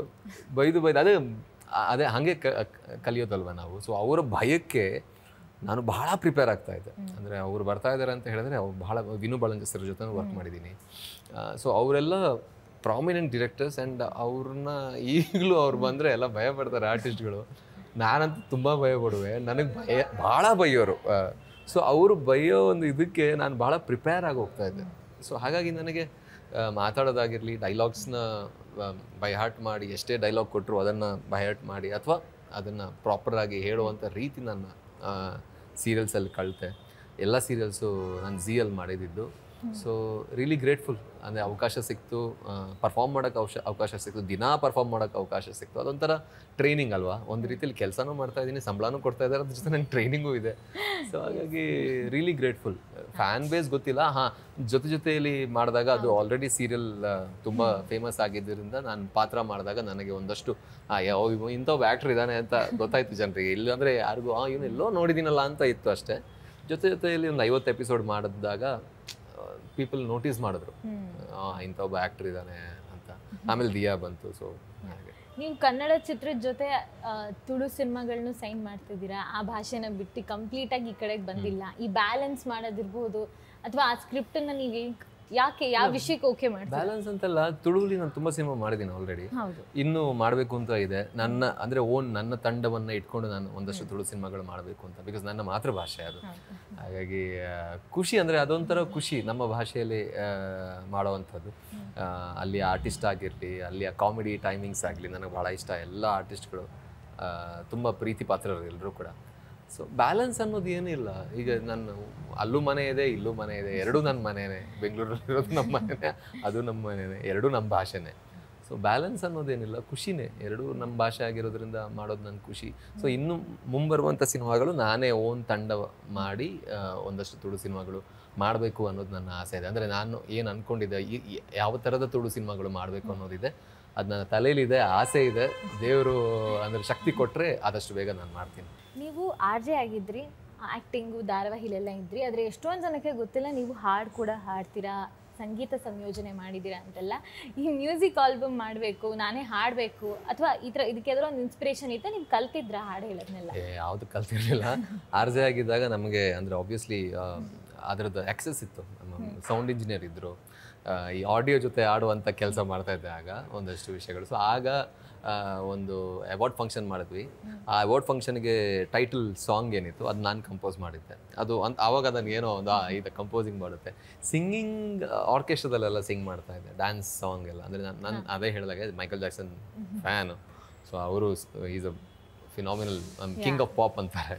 ಸೊ ಅವರಿಂದ ಇನ್ಸ್ಪೈರ್ಡ್ ಅಷ್ಟೇ. ನಾನು ಡ್ಯಾನ್ಸ್ ಮಾಡ್ತಾ ಸಿಂಗ್ ಮಾಡಬೇಕು ಅನ್ನೋದು ನನ್ನ ಡ್ರೀಮ್ ಇದ್ದಿದ್ದು ಮೊದಲಿಂದ. ಸೊ ಮಾಡ್ತಾ ಇದ್ದೆ ಆರ್ಕೆಸ್ಟ್ರಾದಲ್ಲೆಲ್ಲ. ಅದೇ ಆ ಥರ ಸ್ಟೇಜ್ಗಳನ್ನು ಹತ್ತಿ ಇಲ್ಲಿಗೆ ಬಂದಿರುವಂಥದ್ದು. ಸೊ ಆ ಥರ ಇತ್ತು. ಪ್ರೊಫೆಷ್ನಲ್ ಸಿಂಗರ್ ಅಂತ ಏನಿಲ್ಲ, ಎಲ್ಲೂ ಕಲ್ತಿಲ್ಲ. ಈಗ ಕಲಿಬೇಕು ಅನ್ನೋ ಹಂಬಲ ಇದೆ, ಒಂದಷ್ಟು ಇನ್ಸ್ಟ್ರೂಮೆಂಟ್ ಕಲಿಬೇಕು ಅನ್ನೋದಿದೆ. ಮುಂದೆ ಹೋಗಿ ಒಂದಲ್ಲ ಒಂದಿನ ನಾನು ಕೂಡ ನನ್ನ ಚಿತ್ರಕ್ಕೆ ನಾನೇ ಕಂಪೋಸ್ ಮಾಡಬೇಕು ಅನ್ನೋದು ನನ್ನ ಡ್ರೀಮ್ ಇದು. ಇದು ನನ್ನ ಕೈಲಿ ಆಗತ್ತೆ ಇಲ್ಲೋ ಗೊತ್ತಿಲ್ಲ, ಬಟ್ ನನ್ನ ಡ್ರೀಮ್ ಇದೆ. ಒಂದಲ್ಲ ಒಂದಿನ, ಒಂದಷ್ಟು ದಿನ ಆದಮೇಲೆ ನನ್ನ ಸಿನಿಮಾಗೆ ನಾನೇ ಒಂದು ಕಂಪೋಸ್ ಮಾಡಿ ನಾನೇ ಮಾಡೋ ಅಂತ. ಅಂದರೆ ಈಗ ಮೇಕಿಂಗ್ ಅಂತ ಬಂದಮೇಲೆ ಇದೆಲ್ಲ ಬಕೆಟ್ ಲಿಸ್ಟಲ್ಲಿದೆ. ಅದರ ಎಷ್ಟು ಮಟ್ಟಿಗೆ ನಾನು ಅಚೀವ್ ಮಾಡ್ತೀನಿ ನನಗೆ ಗೊತ್ತಿಲ್ಲ. ಆ್ಯಂಡ್ ಮೋಸ್ಟ್ ಪ್ರಾಬ್ಲಿ ನಿಮ್ಮ ವಾಯ್ಸ್ ನಿಮಗೆ ಒಂದು ಆ್ಯಡೆಡ್ ಅಡ್ವಾಂಟೇಜ್ ಆಬ್ವಿಯಸ್ಲಿ ಸ್ವಲ್ಪ ಆಗ್ಬೋದೇನೋ ಗೊತ್ತಿಲ್ಲ. ಅದು ಒಂದು ಸಿನಿಮಾದಲ್ಲಿ ಹಾಡಿದ್ದೀನಿ, ಲೈಫ್ ಇಸ್ ಬ್ಯೂಟಿಫುಲ್ ಸಿನಿಮಾದಲ್ಲಿ ಒಂದು ಹಾಡು ನಾನು ಹಾಡಿದ್ದೀನಿ ಪ್ಲೇಬ್ಯಾಕ್. ನಾಬಿನ್ ಪಾಲ್ ಸರ್ ಅವರ ಸಂಗೀತ ಇತ್ತು ಅದಕ್ಕೆ. ಲಕ್ಕಿ ಇನಫ್ ತಂಡಕ್ಕೆ ಅನಿಸ್ತು ಇವ್ರ ಹತ್ರನೇ ಹಾಡಿಸ್ಬೋದು ಅಂತ. ಸೊ ಹಾಡಿಸಿದ್ದಾರೆ, ಹಾಡಿದ್ದೀನಿ. Waiting for that song to release. Definitely ನಾವು ವೇಟ್ ಮಾಡ್ತಾ ಇದ್ದೀವಿ. ಈಗ ಈ ಒಂದು ಟೈಮಲ್ಲಿ ಈ ಥರ ಒಂದು ಸಿನಿಮಾ ಇಂಡಸ್ಟ್ರಿ ಅಂತ ಬಂದಾಗ ಒಂದು ಸಿನಿಮಾ ಸೂಪರ್ ಹಿಟ್ ಆಗುತ್ತೆ, ಅದಾದಮೇಲೆ ಇನ್ನೊಂದು ಸಿನಿಮಾ ಸ್ವಲ್ಪ ಓಕೆ ಆಗಿ ಮಾಡಿದ್ರೂ ಆಡಿಯನ್ಸ್ ರಿಯಾಕ್ಷನ್ ಇರಬಹುದು, ಅಥವಾ ನಿಮ್ಮ ಫಿಲ್ಮ್ ಕರಿಯರ್ಗೆ ಅದು ಬೇರೆ ಥರನೇ ರಿಯಾಕ್ಷನ್ ಕೊಡುತ್ತೆ. ಈ ಒಂದು ಕ್ರಿಯೇಟಿವಿಟಿ ಅನ್ನೋ ಒಂದು ಅನ್ಸರ್ಟನಿಟಿ ಇರುತ್ತಲ್ಲ ಈ ಒಂದು ಫಿಲ್ಮ್ ಇಂಡಸ್ಟ್ರಿಲಿ, ಎಸ್ಪೆಷಲಿ ಈ ಕರಿಯರ್ ಚೂಸ್ ಮಾಡಿದಾಗ ಇದನ್ನ ನೀವು ಹೇಗೆ ಓವರ್ಕಮ್ ಮಾಡ್ತೀರಾ? ಎವ್ರಿ ಸಿನಿಮಾ ಅನ್ಸರ್ಟೈನ್ ಹೌದೌದು. ಅಲ್ಲ, ಫಸ್ಟ್ ಆ್ಯಂಡ್ ಫಾರ್ಮೋಸ್ಟ್ ಲೈಫಲ್ಲಿ ಯಾವುದು ಸರ್ಟೇನ್ ಇಲ್ಲವೇ ಇಲ್ಲ. ನಮ್ಮ ಭ್ರಮೆ ಅದಷ್ಟೇ. ಅಂದರೆ ಈ ಜಾಬ್ ಸರ್ಟೇನ್ ಆಗಿದೆ, ಇದು ಯಾವುದು ಸರ್ಟನಿಟಿ ಅನ್ನೋದು ಲೈಫಲ್ಲಿ like next moment anything can happen. ನಮ್ಮ ಫೀಲ್ಡಲ್ಲಿ ಸ್ವಲ್ಪ ಜಾಸ್ತಿ ಇದೆ ಅಷ್ಟೇ. ಅಂದರೆ ಸೆಕ್ಯೂರಿಟಿ ಇಲ್ಲ ಅನ್ನೋದು, ಅದು ಇದು ಅನ್ನೋದು ಅಷ್ಟೇ. ಅದು ಬಿಟ್ಟು ನಥಿಂಗ್ ಇಸ್ ಸರ್ಟೇನ್. ಎಲ್ಲನೂ ಚೇಂಜ್ ಆಗ್ತಾನೆ ಇರುತ್ತೆ, ಅನ್ಸರ್ಟೈನ್. ಸೊ ಹಾಗಾಗಿ ತೀರಾ ನಾನು ತಲೆಗೆ ತಗೊಳ್ಳೋದು ಇಲ್ಲ, ಗೋಯಿಂಗ್ ವಿತ್ ದ ಫ್ಲೋ ಅಷ್ಟೇ. ಈಗ ನನಗೆ ಸಿಕ್ಕಿರುವಂತಹ ಕೆಲಸ ಏನಿದೆ ಅದನ್ನು ಪ್ರಾಮಾಣಿಕವಾಗಿ ಮಾಡೋದು ಇಂಪಾರ್ಟೆಂಟ್. ಬಟ್ ಸುತ್ತ ಇರುವಂಥವ್ರು ಎಲ್ಲರೂ ಅದು ಹಾಗೆ ಮಾಡ್ತಾರೆ ಅಂತ ಎಕ್ಸ್ಪೆಕ್ಟ್ ಮಾಡೋಕ್ಕಾಗಲ್ಲ. ಸೊ ನನಗೇನು ಸಿಕ್ಕಿದೆ ನಾನು ಪ್ರಾಮಾಣಿಕವಾಗಿ ಮಾಡ್ತಾಯಿದ್ದೀನಿ. ಅದು ಒಳ್ಳೇದಾದರೆ ಒಳ್ಳೇದು, ಇಲ್ಲ ಅಂತ ಹೇಳಿದ್ರೆ. ಬಟ್ ಅದು ಬಿಟ್ಟು ಒಂದು ಜವಾಬ್ದಾರಿ ಇದೆ ಖಂಡಿತವಾಗ್ಲೂ. ಅದು ಆಗ್ತಿಲ್ಲ, ಎಲ್ಲೂ ಮುಂದೆ ಹೋಗ್ತಿಲ್ಲ ಅಂತ ಹೇಳಿದಾಗ ಖಂಡಿತವಾಗ್ಲೂ ನಾನೇ ಒಂದು ತಂಡ ಮಾಡಿಕೊಂಡು ನಾನೇ ಸೋರ್ಸ್ ಮಾಡಿಕೊಂಡು ಮಾಡಬೇಕು. ಅದು ನನ್ನ ಡ್ಯೂಟಿ. ಅದು ಒಂದಲ್ಲ ಒಂದಿನ ಎಲ್ಲೂ ಆಗಿಲ್ಲ ಅಂದರೆ ನಾನು ಮಾಡ್ತೀನಿ, ಅಥವಾ ಮಾಡುವಂಥ ಅಂದರೆ ಶಕ್ತಿ ದೇವರು ಕೊಟ್ಟರೆ ನಾನು ಮಾಡ್ತೀನಿ. ಅದು ಬಿಟ್ಟು ತೀರಾ ನಾನು ತಲೆ ಕೆಡ್ಸ್ಕೊಳಕ್ಕೆ ಹೋಗಲ್ಲ. ಇದು ಆಗಿಲ್ಲ, ಇದು ವರ್ಕ್ ಆಗಿಲ್ಲ, ಅದು ನನಗೆ ಬಿಕಾಸ್ ಅಷ್ಟೆಲ್ಲ ತಲೆ ಕೆಡ್ಸ್ಕೊಂಡು ಯೂಸ್ ಇಲ್ಲ. Because anything can happen. ನಾನು ಎಕ್ಸ್ಪೆಕ್ಟ್ ಮಾಡದೇ ಇರೋ ಸಿನಿಮಾ ವರ್ಕ್ ಮಾಡ್ಬೋದು, ಅದು ತೀರಾ ಎಕ್ಸ್ಪೆಕ್ಟೇಷನ್ ಇಟ್ಟು ಇದು ವರ್ಕೇ ಹಾಗೇ ಆಗುತ್ತೆ, ಇಷ್ಟೆಲ್ಲ ಕೆಲಸ ಮಾಡಿದೀವಿ ಅನ್ನೋ ಸಿನಿಮಾ ಕೂಡ ವರ್ಕ್ ಆಗದೇ ಇರ್ಬೋದು. ಸೊ ಅಂಥ ಒಂದು ಫಾರ್ಮುಲಾ ಯಾರೂ ಕಂಡುಹಿಡ್ದಿಲ್ಲ. ಈ ವರ್ಕ್ ಆಗುವಂಥ ಸಿನಿಮಾನೇ ಮಾಡ್ತಾ ಇರ್ತೀನಿ ನಾನು ಥ್ರೂ ಔಟ್ ಲೈಫ್ ಅನ್ನೋದು ಯಾರು ಆ ಥರ ಕಂಡುಹಿಡ್ದಿಲ್ಲ ಫಾರ್ಮುಲಾ. ಬಟ್ ಮಾಡುವಂಥ ಕೆಲಸ ಪ್ರಾಮಾಣಿಕವಾಗಿರಬೇಕು, ಹಾನೆಸ್ಟಿಂದ ನಾವು ಕೆಲಸ ಮಾಡಬೇಕು. ಅದು ಪ್ಲಸ್ ಆಗ್ಬೋದು, ಮೈನಸ್ ಆಗ್ಬೋದು, ಹೇಳೋಕ್ಕಾಗಲ್ಲ. ಸೊ ಅದನ್ನು ನಾನು ತಲೆಗೆ ಇಲ್ಲಿವರೆಗೂ ತಗೊಂಡಿಲ್ಲ. 100% ಸೋತಾಗ ಬೇಜಾರಾಗೇ ಆಗುತ್ತೆ, ನ್ಯಾಚುರಲ್, ಕ್ವೈಟ್ ನ್ಯಾಚುರಲ್. ಅಯ್ಯೋ ವರ್ಕ್ ಆಗ್ತಿಲ್ಲ ಅಂದಾಗ ಬೇಜಾರಾಗೋದು ಆಗೇ ಆಗುತ್ತೆ. ಬೇಜಾರಾದಾಗ ಬೇಜಾರು ಮಾಡ್ಕೋಬೇಕು ಅಷ್ಟೇ. ಅದು ಬಟ್ ಅದನ್ನ ಮನಸ್ಸಲ್ಲಿ ಇಟ್ಕೋಬಾರ್ದು, ಶುಡ್ ಮೂವ್ ಫಾರ್ವರ್ಡ್ ಅಷ್ಟೇ. ನೀವು ಎನಿವೇ ಫಸ್ಟ್ ಡ್ಯಾನ್ಸರ್ ಆಗಬೇಕಂತ ಎಲ್ಲೋ ಡ್ರೀಮ್ ಮಾಡಿದವರು, ಮೋಸ್ಟ್ ಪ್ರಾಬಬ್ಲಿ ಆ ಡ್ರೀಮು ನಿಮಗೆ ನಿಮ್ಮ ಲೈಫ್ ಪಾರ್ಟ್ನರ್ ಸಿಗೋದಕ್ಕೆ ದಾರಿಯಾಗಿತ್ತು ಅನ್ಸುತ್ತೆ. ಮೊದಲ ರಿಯಾಲಿಟಿ ಶೋ ನೀವು ಪಾರ್ಟಿಸಿಪೇಟ್ ಮಾಡಿದಾಗ ಅಲ್ಲಿ ನೀವು ನಿಮ್ಮ ವೈಫ್ನ ಮೀಟ್ ಮಾಡಿದ್ದು, ಅಲ್ಲೇ ಮೀಟ್ ಮಾಡಿದ್ದು. ಆ್ಯಂಡ್ ಅದೇ ಆ ರಿಯಾಲಿಟಿ ಶೋಲೇ ಅವ್ರು ಇನ್ನೊಂದು ಬೆಂಗಳೂರು ತಂಡದಲ್ಲಿದ್ದರು, ನಾನು ಉಡುಪಿ ತಂಡದಲ್ಲಿದ್ದೆ. ಅಲ್ಲೇ ಮೀಟ್ ಮಾಡಿದ್ದು. ಹಾಗೆ ಫ್ರೆಂಡ್ಶಿಪ್ ಬೆಳೆದು ಥ್ರೂ ಔಟ್ ಹೋಗಿ ವಿ ಗಾಟ್ ಮ್ಯಾರಿಡ್. ಸೊ ಅದೇ ಎಲ್ಲ ಚೇಂಜ್ ಮಾಡಿದ್ದು ನನ್ನ ಲೈಫಲ್ಲಿ ತಂದಿದ್ದು ಮೂನ್ ವಾಕೆ. ಅದೇ ಒಟ್ಟಿನಲ್ಲಿ ನಾನು ಅದೇ ಹೇಳಿದ್ನಲ್ಲ, ಎಲ್ಲದಕ್ಕೂ ಬೇಸ್ ಆ ಒಂದು ಮೂನ್ ವಾಕ್ ನನ್ನ ಲೈಫ್ ಚೇಂಜ್ ಮಾಡಿದ್ದು. ಸೊ ಯಾವಾಗಲೂ ಆ ಮೂನ್ ವಾಕಿಗೆ ಭಾಳ ಆಭಾರಿ, ಅದನ್ನು ಮಾಡ್ತಾ ಇರ್ತೀನಿ ನಾನು ಯಾವಾಗ. ಆ್ಯಂಡ್ ಆ ರಿಯಾಲಿಟಿ ಶೋಲಿ ಅವ್ರು ಇನ್ನೊಂದು ತಂಡದಲ್ಲಿದ್ದರು, ನಾವು ವಿನ್ ಆದ್ವಿ, ಅವ್ರನ್ನ ಸೋಲ್ಸಿದ್ವಿ. ಅವರಿಗೆ ಭಾಳ ಕೋಪ ಎಲ್ಲ ಇತ್ತು ಆ ತಂಡದವ್ರಿಗೆ, ನಮ್ಮ ಮೇಲೆ ಎಲ್ಲ ಜಗಳ ಎಲ್ಲ ಆಗಿತ್ತು. But then we were good friends. ಹಾಗೆ ಥ್ರೂ ಔಟ್ ನನ್ನ ಏನು ಸ್ಟ್ರಗ್ಲಿಂಗ್ ಪೀರಿಯಡ್ ಇತ್ತು, ಅದು ತುಂಬ ಲಾಂಗ್ ಅಲ್ವಾ. ನನ್ನ ಅಟ್ಲೀಸ್ಟ್ 12 years ಆಫ್, ಅಂದರೆ ದಿಯಾ ರಿಲೀಸ್ ಆಗಿ ಒಂದು ಆ್ಯಕ್ಟ್ರು ಒಂದಷ್ಟು ಅವಕಾಶಗಳು ಸಿಗೋಕ್ಕೆ ಒಂದು 10-12 ವರ್ಷ ತಗೊಂಡಿದೆ. ಆ 12 ವರ್ಷ ಸ್ಟ್ರಗಲ್ ಪೀರಿಯಡಲ್ಲಿ she was with me. just like my family member. So we got married and we're really happy. We are also happy for you.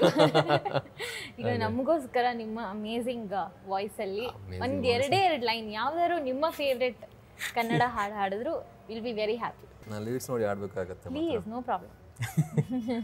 Okay, disclaimer, ನಾನು ಸಿಂಗರ್ ಅಲ್ಲ, ಬಾತ್ರೂಮ್ ಸಿಂಗರು. ಹಾಡು ಕೇಳ್ಬಿಟ್ಟು ಯಾರು ಬೈದು, ಸ್ಪೆಷಲಿ ನೀವು ಕೂಡ. ಇಲ್ಲ ಇಲ್ಲ ಇಲ್ಲ, ನಾನು ಸೇಮ್ ಕ್ಯಾಟಗರಿನೇ. ಸೊ ನಿಮ್ಮ ಅಕ್ಕ ಮಾತ್ರ ಒಳ್ಳೆ ಸಿಂಗರ್. ಅದು ಯಾಕೆ ಹೇಳಿದೆ ಅಂತ ಹೇಳಿದ್ರೆ, ನಿಮ್ಮ ಅಕ್ಕ ಅಂಕಿತ್ ಅವರು ಆ್ಯಕ್ಟರು. ನಾನು ಹಾಡಿದ್ದನ್ನು ಕೇಳಿಬಿಟ್ಟು ನೋಡಿಬಿಟ್ಟು ತುಂಬ ತಮಾಷೆ ಮಾಡಿದ್ದಾರೆ ಅದಕ್ಕೆ. ಓಕೆ.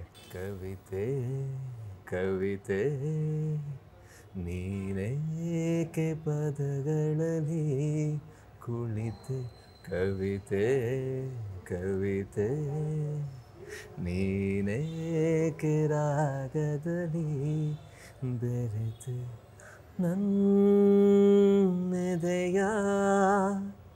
ಗೂಡಲ್ಲಿ ಕವಿತೆಗಳ ಸಂತೆ, ಓ ಒಲವೇ ನೀ ತಂದ ಹಾಡಿಗೆ ನಾ ಸೋತೆ. 10 on 10. Full marks. Thank you so much. ಆಗಲಿ, ಥ್ಯಾಂಕ್ ಯು. ನೀವು ಡಾನ್ಸರ್, ನಮ್ಮ ಕನ್ನಡ ಇಂಡಸ್ಟ್ರಿಯ ಮತ್ತೊಬ್ಬ ಎಲ್ಲರ ಫೇವ್ರೆಟ್ ಡಾನ್ಸರ್, ಆ್ಯಕ್ಟರ್, ನಮ್ಮ hat-trick hero Shivanna.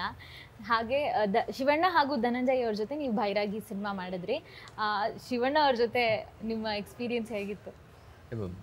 Great experience. ಈಗ ನಾನು ಅದೇ ಹೇಳಿದ್ನಲ್ಲ, ಈಗ ಸಿನಿಮಾದಲ್ಲಿ ಕೆಲವೊಂದು ಸೀನ್ಗಳು ಐಕಾನಿಕ್ ಆಗಿ ಉಳಿದಿರುತ್ತೆ, ಅದನ್ನು ನಾವು ನೆನಪಲ್ಲಿ ಇಟ್ಕೋತೀವಿ. ಸೊ ನನ್ನ ಲೈಫಲ್ಲಿ ತುಂಬ ನೆನಪಲ್ಲಿ ಇಟ್ಕೊಳ್ಳುವಂಥ ಮೊಮೆಂಟ್ಸ್ ಅದು.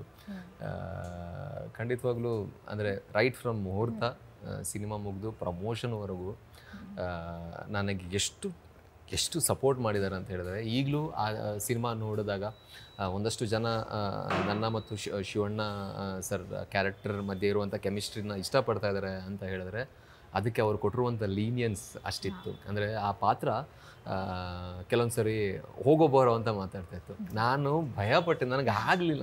ಅವ್ರ ಮುಂದೆ ಹೇಗೆ ಅಣ್ಣ ಈ ಥರ ಇದೆ, ಮಾಡೋ ನೀನು ಸುಮ್ಮನೆ ಅಂತ, ಆ ಥರ ಕೆಲವೊಂದು ಸೀನ್ಸ್ಗಳು ನನ್ನ ಡೈಲಾಗ್ ಇಲ್ಲದೇ ಇದ್ದರೂ, ಶಿವಣ್ಣ ನೀನು ಈ ಥರ ಮಾಡು, ಈ ಥರ ಮಾಡು, ಈ ಥರ ಮಾಡು, ನೀನು ಕಾಣಿಸ್ಕೋಬೇಕು. ಅಂದರೆ ಅವ್ರ ಮನಸ್ಸಲ್ಲಿ ಯಾರೋ ಒಬ್ಬ ಆ್ಯಕ್ಟರ್ ಒಬ್ಬ ಹೊಸ ಆ್ಯಕ್ಟರ್ ಬರ್ತಾ ಇದ್ದಾನೆ, ಅವ್ನು ಕಾಣಿಸ್ಕೋಬೇಕು ಅಂತ ಹೇಳಿದ್ರೆ ಅವ್ರ ಮನಸಾರೆ ಸಪೋರ್ಟ್ ಮಾಡ್ತಾರೆ. ಐ ಡೋಂಟ್ ನೋ ಅಂಥ ಮನಸ್ಸು ಎಷ್ಟು ಜನರಲ್ಲಿದೆ ಅಂತ. Again I feel immensely lucky to share screen with him. ಅಂದರೆ ಅದೆಲ್ಲ ಲೈಫಲ್ಲಿ ಕೆಲವೊಂದು ಸರಿ ಮಾತ್ರ ಬರುವಂಥ ಅವಕಾಶಗಳು ನನಗೆ ಸಿಕ್ತು. ಆ್ಯಂಡ್ ಪ್ರಮೋಷನ್ ಟೈಮಲ್ಲಿ ಗಾಜನೂರ್ಗೂ ಹೋದೆ, ಅವ್ರ ಮನೆಗೆ ಹೋದೆ, ಶಿವಣ್ಣ ಮನೆಗೆ ಹೋದಾಗ ಅವ್ರ ಮನೆಗೆ ಪ್ರಮೋಷನ್ ಟೈಮಲ್ಲಿ ಹೋದಾಗ ನಿಜವಾಗ್ಲೂ ಹೇಳ್ತೀನಿ, ಇದು ಸುಮ್ಮನೆ ಉತ್ಪ್ರೇಕ್ಷಕ್ಕೆ ನಾನು ಹೇಳ್ತಾ ಇಲ್ಲ, ನಮ್ಮ ಮನೆ ಅಂತ ಅನಿಸ್ತು. ಅಂದರೆ ಎಲ್ಲಿ ಬೇಕಾದ್ರೂ ಹೋಗ್ಬೋದು, ಆರಾಮ್ಸೆ ಇರ್ಬೋದು ಅನ್ನೋ ಥರ ಆ ಒಂದು ಫೀಲ್. ಮತ್ತು ಎಲ್ಲೂ ಥ್ರೂ ಔಟ್ ದ ಸಿನಿಮಾ ನಾನೊಂದು ಲೈಕ್ 125 ಸಿನಿಮಾ ಮಾಡಿರುವಂತಹ ಹ್ಯಾಟ್ರಿಕ್ ಹೀರೋ ಶಿವರಾಜ್ಕುಮಾರ್ ಸರ್ ಜೊತೆ ಇದ್ದೀನಿ ಅಂತ ಫೀಲೇ ಮಾಡಿಲ್ಲ ಅವರು. ನಮ್ಮ ಜೊತೆನೇ ಇರ್ತಾಯಿದ್ರು, ಮಾತಾಡ್ತಾಯಿದ್ರು, ತುಂಬ ವಿಷಯಗಳನ್ನು ಶೇರ್ ಮಾಡ್ತಾಯಿದ್ರು. ಸೊ ನನಗನ್ನಿಸ್ತು ಈಗ ಸೀರಿಯಸ್ಲಿ ಇದು ನಿಜವಾದ ಅಂದರೆ ನಾವು ಕಲಿಬೇಕಾಗಿರುವಂತಹ ವಿಷಯಗಳು. ಆ್ಯಂಡ್ ಸ್ಪೆಷಲಿ ಎನರ್ಜಿ ಬಗ್ಗೆ ನೀವು ಹೇಳಿದ್ರೆ, ಅವರು ಶಿವಣ್ಣ ಎನರ್ಜಿ ಬಗ್ಗೆ. ಈಗ ನನಗೆ 34 ಇಯರ್ಸ್, ನಾನೇ ಸೆಟ್ಟಲ್ಲೆಲ್ಲ ಅಯ್ಯೋ ಬೇಗ ಇದ್ದೀನಿ ಅನ್ನೋ ಈ ಥರ ಇರ್ತಾಯಿದ್ದೆ. ಬಟ್ ಶಿವಣ್ಣ ಬಂದಾಗ ಹೀಗೆ ಇರ್ತಾಯಿದ್ರು. ಅಂದರೆ ಈ ವಾಸ್ ಲೈಕ್ ಫುಲ್ ಝೀಲಲ್ಲಿ. ಆ ಝೀಲ್ ಒಂದು ಆರ ಇದೆಯಲ್ಲ, ಅದು ನಮಗೂ ಒಂಥರ. So really happy. And Dhananjay sir ಕೂಡ ಈಗಲೂ ತುಂಬ ಕ್ಲೋಸ್ ನನಗೆ. ಅವರು ತುಂಬ ನಾನು ಮಾತಾಡ್ತೀನಿ ಅವ್ರ ಹತ್ರ, ತುಂಬ ವಿಷಯಗಳು ತುಂಬ ಸಪೋರ್ಟ್ ಮಾಡ್ತಾರೆ. ಸೊ ಇಬ್ಬರೂ ಅಷ್ಟೇ, ಪ್ರಮೋಷನ್ ಟೈಮಲ್ಲೂ ಅಷ್ಟೇ ನನ್ನನ್ನು ಜೊತೆಯಲ್ಲೇ ಇಟ್ಕೊಂಡು ಹೋಗೋರು, ನೀನು ಬಾ, ನೀನು ಕಾಣಿಸ್ಬೇಕು ಅಂತ. ಸೊ ಅದು ತುಂಬ ಜನರಲ್ಲಿ ಇರಲ್ಲ ಆ ಥರ ಒಂದು, ಅಂದರೆ ನಿಸ್ವಾರ್ಥ ಒಂದು ಭಾವ ಇದೆಯಲ್ಲ. So really happy, feel really lucky. ಅಂದರೆ ಅದೆಲ್ಲ ನಾನು ಹೇಳಿದಾಗೆ ನನ್ನ ಲೈಫಲ್ಲಿ ತುಂಬ ಯಾವಾಗಲೂ ನೆನಪಲ್ಲಿ ಇಟ್ಕೊಳ್ಳುವಂಥ ಕ್ಷಣಗಳು. Will always cherish through out my life. ಅದೇ. ನೀವು ಶೈ ನೇಚರ್ ಇದ್ದರೂ ಸಹ ನಿಮಗೆ ಅಡ್ವೆಂಚರ್ ಎಲ್ಲ ತುಂಬ ಆಸಕ್ತಿ ಇತ್ತು, ಸಮಥಿಂಗ್ ಎಕ್ಸೈಟಿಂಗ್ ಮಾಡೋ ಥರ. ಆ್ಯಂಡ್ ನೀವು ಒಂದು ಕಡೆ ಹೇಳಿದ್ದೀರಾ ಕೂಡ, ಆಕ್ಷನ್ ರಿಲೇಟೆಡ್ ಪಾತ್ರಗಳು ನನಗೆ ಬಹಳ ಸೂಟ್ ಆಗುತ್ತೆ ಅಂತ ನನಗೆ ಅನ್ಸುತ್ತೆ ಅಂತ. ಆದ್ರೆ ಜನರಿಗೆ ನಿಮ್ಮ ಭಾವನಾತ್ಮಕ ಪಾತ್ರಗಳಿರ್ಬೋದು, ಸ್ವಲ್ಪ ಕಾಮಿಕಲ್ ಟೈಮಿಂಗ್ ಇರೋ ಪಾತ್ರ ಅದೇ ತುಂಬಾ ಹತ್ರ ಆಗುತ್ತೆ ಮನಸ್ಸಿಗೆ. ನಿಮ್ಗೆ ಆಕ್ಷನ್ ಬೇಸ್ಡ್ ಫಿಲ್ಮ್ ಮಾಡಬೇಕು ಅಥವಾ ಭಾವನಾತ್ಮಕ ಪಾತ್ರಗಳನ್ನ ಮಾಡೋದ್ರ ಬಗ್ಗೆ? ಆಕ್ಷನ್ ಬೇಸ್ಡ್ ಅಂತಲ್ಲ, ನನಗೆ content oriented action based films ಮಾಡೋಕ್ಕೆ ಇಷ್ಟ. ನನಗೆ ಪ್ರಾಪರ್ ಫಾರ್ಮುಲೈಕ್ ಕಮರ್ಷಿಯಲ್ ಸಿನಿಮಾ ಅದೆಲ್ಲ ನನಗೆ ನೋಡೋಕ್ಕೂ ಅಷ್ಟೊಂದಿಲ್ಲ, ಮಾಡೋಕ್ಕೂ ಕಂಟೆಂಟ್ ಓರಿಯೆಂಟೆಡ್ ಆಕ್ಷನ್ ಸಿನಿಮಾಗಳು ಮಾಡಬೇಕು ಅಂತ ಭಾಳ ಇಷ್ಟ. ಆ್ಯಂಡ್ ಸ್ಪೆಷಲಿ ನಾನು ಮಾರ್ಷಲ್ ಆರ್ಟ್ಸ್ ಅದಿದ್ದಲ್ಲಿ ಮಾಡ್ತಾ ಬಂದವನಾಗಿರೋದ್ರಿಂದ ಆ ಥರದ ಪಾತ್ರಗಳು ಸಿಕ್ಕರೆ ನನಗೆ ಭಾಳ ಇಷ್ಟ ಆ್ಯಂಡ್ ಎಕ್ಸೈಟಿಂಗ್ ಅಂತಾರೆ. ನೋಡೋಕ್ಕೂ ನನಗೆ ಇಷ್ಟ. ಆ್ಯಕ್ಚುಲಿ ನಾನು ಯೂಶ್ವಲಿ ಮನೇಲಿ ಕೂತ್ರೆ ಫಸ್ಟ್ ನಾನು ಪ್ಲೇ ಮಾಡೋದೇ ವಾರ್ ಸಿನಿಮಾಗಳು. ಅದು ಯಾಕೋ ಗೊತ್ತಿಲ್ಲ, ವಾರ್ ಸಿನಿಮಾದಲ್ಲಿ ಹೊಡೆದಾಡ್ತಾ ಸಾಯ್ತಾ ಇರ್ತಾರೆ, ಏನೂ ಆಗಲ್ಲ ಅದರಲ್ಲಿ, ಬಟ್ ಆದರೂ ನನಗೆ ಭಾಳ ನೋಡೋಕ್ಕೆ ಭಾಳ ಇಷ್ಟ. ಸೊ ಹಾಗಾಗಿ ಅದೇ ಒಂದಷ್ಟು ಈಗ ಸಿಕ್ಕಿರೋ ಸಿನಿಮಾ ಇದಾಗಿರೋದ್ರಿಂದ, ಹಿಟ್ ಆಗಿರೋ ಸಿನಿಮಾ ಈಗ ಇದಾಗಿರೋದ್ರಿಂದ ನನಗೆ ಪಾತ್ರಗಳು ಅದನ್ನು ಅಂಥದ್ದೇ ಹುಡ್ಕೊಂಡು ಬರ್ತಾ ಇದೆ. 100% ನಾನು ಅದು ನನ್ನ ಕೆಲಸ. ಈಗ ಆ ಪಾತ್ರದಲ್ಲೂ ನಾನು ಮಾಡಬಲ್ಲೆ ಅಂತ ಪ್ರೂವ್ ಮಾಡುವಂಥ ಕೆಲಸ, ಜವಾಬ್ದಾರಿ ನಂದು. ಯಾವುದಾದ್ರೂ ಒಂದು ಸಿನಿಮಾದಲ್ಲಿ ಮಾಡಿ ಆಮೇಲೆ ನೋಡೋಣ. ಅರ್ಜೆಂಟ್ ಏನಿಲ್ಲ, ಆರಾಮ್ಸೆ ಹೋಗ್ತಾ ಇದ್ದೀನಿ. ದಿಯಾ ಸಿನಿಮಾ ಸಮಯದಲ್ಲೇ OTT ಪ್ಲ್ಯಾಟ್ಫಾರ್ಮ್ಸ್ ಸ್ವಲ್ಪ ಬೂಮ್ ಆಗಿದ್ದು, ಇನ್ಫ್ಯಾಕ್ಟ್ ಕೋವಿಡ್ ಟೈಮ್ ಇತ್ತು. ನೀವೀಗ ರೀಸೆಂಟಾಗಿ ಫರ್ಜಿ ಒಂದು OTT ಫಿಲ್ಮಲ್ಲೂ ಕೂಡ ಕೆಲಸ ಮಾಡಿದ್ದೀರಾ. ಆ್ಯಸ್ ಅನ್ ಆಡಿಯನ್ಸ್ ನೀವು ನೋಡಿದ್ರೆ ಈ OTT ಕಲ್ಚರ್ ಬಗ್ಗೆ ಏನು ಹೇಳ್ತೀರಾ? ಹೌದು, ಅಂದರೆ ಜನರಿಗೂ ಮನೆಯಲ್ಲಿ ಕೂತು ನೋಡುವಂಥ ಇದು, ಆ್ಯಂಡ್ ಅವರ ಕನ್ವೀನಿಯನ್ಸ್ ತಕ್ಕನಾಗಿ ನೋಡ್ತಾ ಇರ್ತಾರೆ. ಬಟ್ ಆಬ್ವಿಯಸ್ಲಿ ಥಿಯೇಟರ್ ಎಕ್ಸ್ಪೀರಿಯನ್ಸ್ ಕೊಡುವಂತಹ ಒಂದು ಫೀಲಿಂಗ್ ಖಂಡಿತವಾಗ್ಲೂ OTT ಕೊಡೋಕ್ಕಾಗಲ್ಲ. ಬಟ್ ಕನ್ವೀನಿಯನ್ಸ್ ಆಬ್ವಿಯಸ್ಲಿ ಇದೆ. ಅಂದರೆ ಯಾರ್ಯಾರು ಅಂದರೆ ಮನೆಯಲ್ಲೇ ಕೂತು ಅವರ ಟೈಮ್ಗೆ ಅನುಗುಣವಾಗಿ ಆರಾಮ್ಸೆ ಕೂತು ನೋಡ್ಬೋದು ಅನ್ನೋದು ಒಂದು. ಆ್ಯಂಡ್ ಕಾಸ್ಟ್ ಎಫೆಕ್ಟಿವ್ ಜನರಿಗೆ ಥಿಯೇಟ್ರಿಕಲ್ ಕಂಪೇರ್ ಮಾಡಿದ್ರೆ. ಬಟ್ ಥಿಯೇಟರ್ ಕೊಡುವಂಥ ಅನುಭವ ಖಂಡಿತವಾಗ್ಲೂ ಅದನ್ನು ಅಂದರೆ ಯಾವುದು ರಿಕ್ರಿಯೇಟ್ ಮಾಡೋಕ್ಕಾಗಲ್ಲ. ಆ್ಯಂಡ್ ಎಲ್ಲರ ಜೊತೆಯಲ್ಲಿ ಸೇರಿ ನೋಡಿ ಎಂಜಾಯ್ ಮಾಡುವಂತಹ ಫೀಲಿಂಗ್ ಇದೆಯಲ್ಲ, ಅದು ಬೇರೆನೇ. ಈಗ ಕೆಲವೊಂದು ಕಾಮಿಡಿ ಸಿನಿಮಾಗಳು 2 ಜನ ಅಥವಾ 1 ಜನ ನೋಡೋದಕ್ಕೂ ಪ್ಯಾಕ್ಡ್ ಆಡಿಯನ್ಸ್ ನೋಡೋದಕ್ಕೂ ಬಹಳ ಡಿಫ್ರೆನ್ಸ್ ಇದೆ.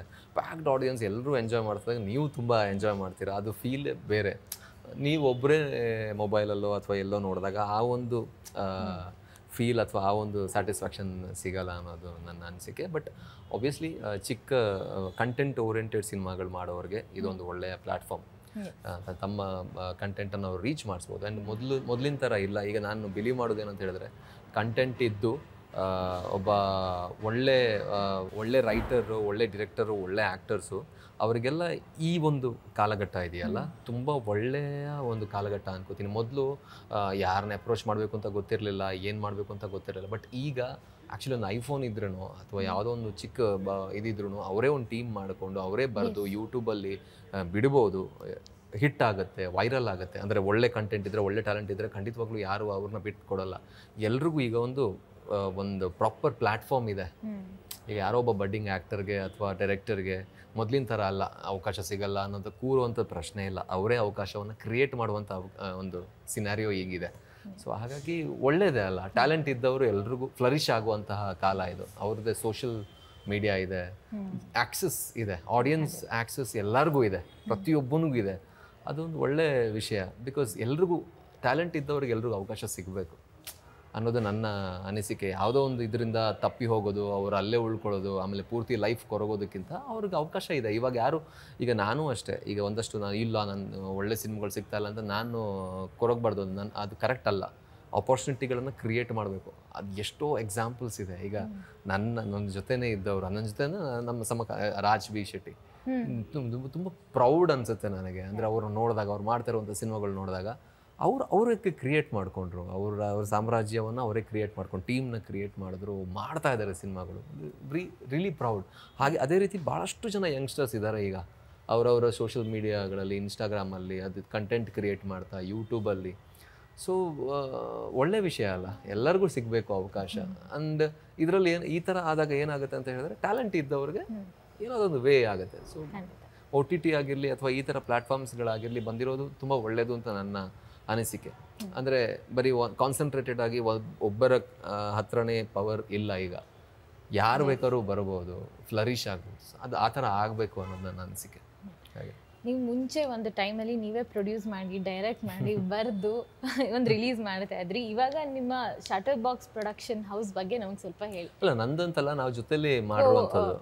ಕೋ ಅಂತಲ್ಲ, ಸಚಿನ್ ಅಂತ ಅವ್ರ ಹೆಸರು. ನಾನು ಶಾರ್ಟ್ ಫಿಲ್ಮ್ಸ್ ಅದೆಲ್ಲ ಮಾಡ್ತಾ ಇದ್ದಾಗ ಅವರು ಬೇರೆ ಇದ್ರಲ್ಲಿ ಕೆಲಸ ಮಾಡ್ತಾಯಿದ್ದು, ನಾವು ಜೊತೆಲಿ ಸೇರಿ ಶಾರ್ಟ್ ಫಿಲ್ಮ್ಸು ವಿಡಿಯೋ ಆಲ್ಬಮ್ಸ್ ಎಲ್ಲ ಮಾಡೋಕ್ಕೆ ಶುರು ಮಾಡಿದ್ವಿ. And he is very talented, ತುಂಬ ಒಳ್ಳೆ ಟ್ಯಾಲೆಂಟೆಡ್ ಹುಡುಗ. ಅವರೀಗ ವ್ಲಾಗ್ಸ್ ಮಾಡ್ತಾ ಇದ್ದಾರೆ, ಅಂದರೆ he is become very famous there. So ಅದೇ ಹೇಳಿದ್ನಲ್ಲ ನಾನು, ಟ್ಯಾಲೆಂಟ್ ಇದ್ದರೆ ಯಾರನ್ನೂ ಸ್ಟಾಪ್ ಮಾಡೋಕ್ಕಾಗಲ್ಲ. So Sachin has that talent, ಒಳ್ಳೆ ಸಿನಿಮಾಟೋಗ್ರಫರ್. ನಾನು ಯಾವಾಗಲೂ ಅವನಿಗೆ ಅಂದರೆ ವ್ಲಾಗ್ ಎಲ್ಲ ಮಾಡ್ತಾ ಇದ್ದಾರೆ ಫೈನ್, ಬಟ್ ನಾನು ಅವ್ರಿಗೆ ಯಾವಾಗಲೂ ಬೈದೆ, ನೀವು ಒಳ್ಳೆ ಕ್ಯಾಮ್ರಾಮ್ಯಾನು, ಒಳ್ಳೆ DOP, ಬಿಡಬೇಡ. ಅದು ಮಿಡ್ಲಲ್ಲಿ ಬಿಟ್ಟಿದ್ದ ಅವನು ಫಿಲ್ಮ್ಸ್ ಎಲ್ಲ, ಈಗ ಮತ್ತೆ ಸ್ಟಾರ್ಟ್ ಮಾಡಿದ್ದಾನೆ. So really happy. ಯಾವತ್ತಾದರೂ ಒಂದು ಒಳ್ಳೊಳ್ಳೆ ಸಿನಿಮಾಗಳು ಅವನು DOP ಆಗಿ ವರ್ಕ್ ಮಾಡಬೇಕು, ಅದನ್ನು ನೋಡಬೇಕು ನಾನು ಅನ್ನೋದು, ಅಥವಾ ನಾವು ಜೊತೆಲಿ ವರ್ಕ್ ಮಾಡಬೇಕು ಅನ್ನೋದು ನನ್ನ ಆಸೆ, ಹೋಪ್ಫುಲಿ. ಬಟ್ ಅದು ಬಿಟ್ಟು he is doing really good with shutter box films. So ಅದೇ ರೀತಿ ಬಹಳಷ್ಟು ಜನ ಇದ್ದಾರೆ ಆ ಥರ, ಅವ್ರ ಓನ್ ಕಂಟೆಂಟ್ ಕ್ರಿಯೇಟರ್ಸ್ಗಳು. ಅವರೆಲ್ಲ ಮೇಯ್ನ್ ಅಂದರೆ ಮೀಡಿಯಾಗೆ ಬರಬೇಕು, ಫಿಲ್ಮ್ಸ್ ಮಾಡಬೇಕು, ಬಿಕಾಸ್ ಅಂಥ ಒಳ್ಳೆಯ ಕ್ರಿಯೇಟಿವ್ ಮೈಂಡ್ ಇದರಲ್ಲೂ ಹೋಗಬೇಕು ಅನ್ನೋದು ನನ್ನ ಆಸೆ. ಹಾಗೆ ನೀವು RJ ಆಗಿ ಕೆಲಸ ಮಾಡಿದ್ದೀರಾ, ಡ್ಯಾನ್ಸರ್, ಆ್ಯಕ್ಟರು, ಬರೆದಿದ್ದೀರಾ, ಹಾಡಿದ್ದೀರಾ, ಇದೆಲ್ಲ ನೀವು ಒಟ್ಟೊಟ್ಟಿಗೆ ಹಾಗೆ ಮಲ್ಟಿ ಟಾಸ್ಕಿಂಗ್ ಥರ ಮಾಡ್ಕೊಂಡು ಬಂದಿದ್ದೀರಾ. ಅದಕ್ಕೆ ನಿನ್ನ ಜನ ಕೋಸ್ಟಲ್ ವುಡ್ನ ಸಕಲ ಕಲಾ ವಲ್ಲಭ ಅಂತಾರೆ. ಇಲ್ಲ ಅಂದರೆ ಅದನ್ನು ನೋಡಿದೆಲ್ಲ ಬೇಕು ಅನ್ನೋ ಥರ ನನಗೆ ಅಷ್ಟೇ, ಮತ್ತೇನಿಲ್ಲ. ಅಂದರೆ ಎಲ್ಲ ಹಾಡ್ತಾ ಇದ್ದಾರೆ, ನಾನು ಹಾಡಬೇಕು, ಡ್ಯಾನ್ಸ್ ಮಾಡಿದ್ರೆ ನಾನು ಡ್ಯಾನ್ಸ್ ಮಾಡಬೇಕು ಅನ್ನೋ ಅಷ್ಟೇ, ತೀರಾ ಏನು ಕಲ್ತಿಲ್ಲ. ಬಟ್ ಅದೆಲ್ಲ ನನಗೆ ಈಗ ಯೂಸಿಗೆ ಬರ್ತಾ ಇದೆ. ಅಂದರೆ ನಾನು ಹಾಡ್ತಾ ಇದ್ದಿದ್ದಾಗಿರಲಿ, ಆ್ಯಂಕರಿಂಗ್ ಮಾಡ್ತಾ ಇದ್ದಿದ್ದಾಗಿರಲಿ, ಡ್ಯಾನ್ಸ್ ಮಾಡ್ತಾ ಇದ್ದಿದ್ದಾಗಿರಲಿ, ಮಾರ್ಷಲ್ ಆರ್ಟ್ಸ್ ಮಾಡ್ತಾ ಇದ್ದಿದ್ದಾಗಲಿ, ಆ್ಯಸ್ ಅನ್ ಆ್ಯಕ್ಟರ್ ಅಥವಾ ಆ್ಯಸ್ ಅ ನೆಕ್ಸ್ಟ್ ನಾನು ಏನಾದರೂ ಡೈರೆಕ್ಷನ್ ಮಾಡಿದ್ರೆ ಅಥವಾ ಆ ಥರ ಫೀಲ್ಡ್ಗೆ ಹೋದರೆ ಕೂಡ ಎಲ್ಲನೂ ನನಗೆ ಈಗ ಯೂಸಿಗೆ ಬರ್ತಾ ಇದೆ. ಅಂದರೆ ಎಲ್ಲನೂ ಒಂಥರ ಲರ್ನಿಂಗ್ ಅಲ್ವಾ.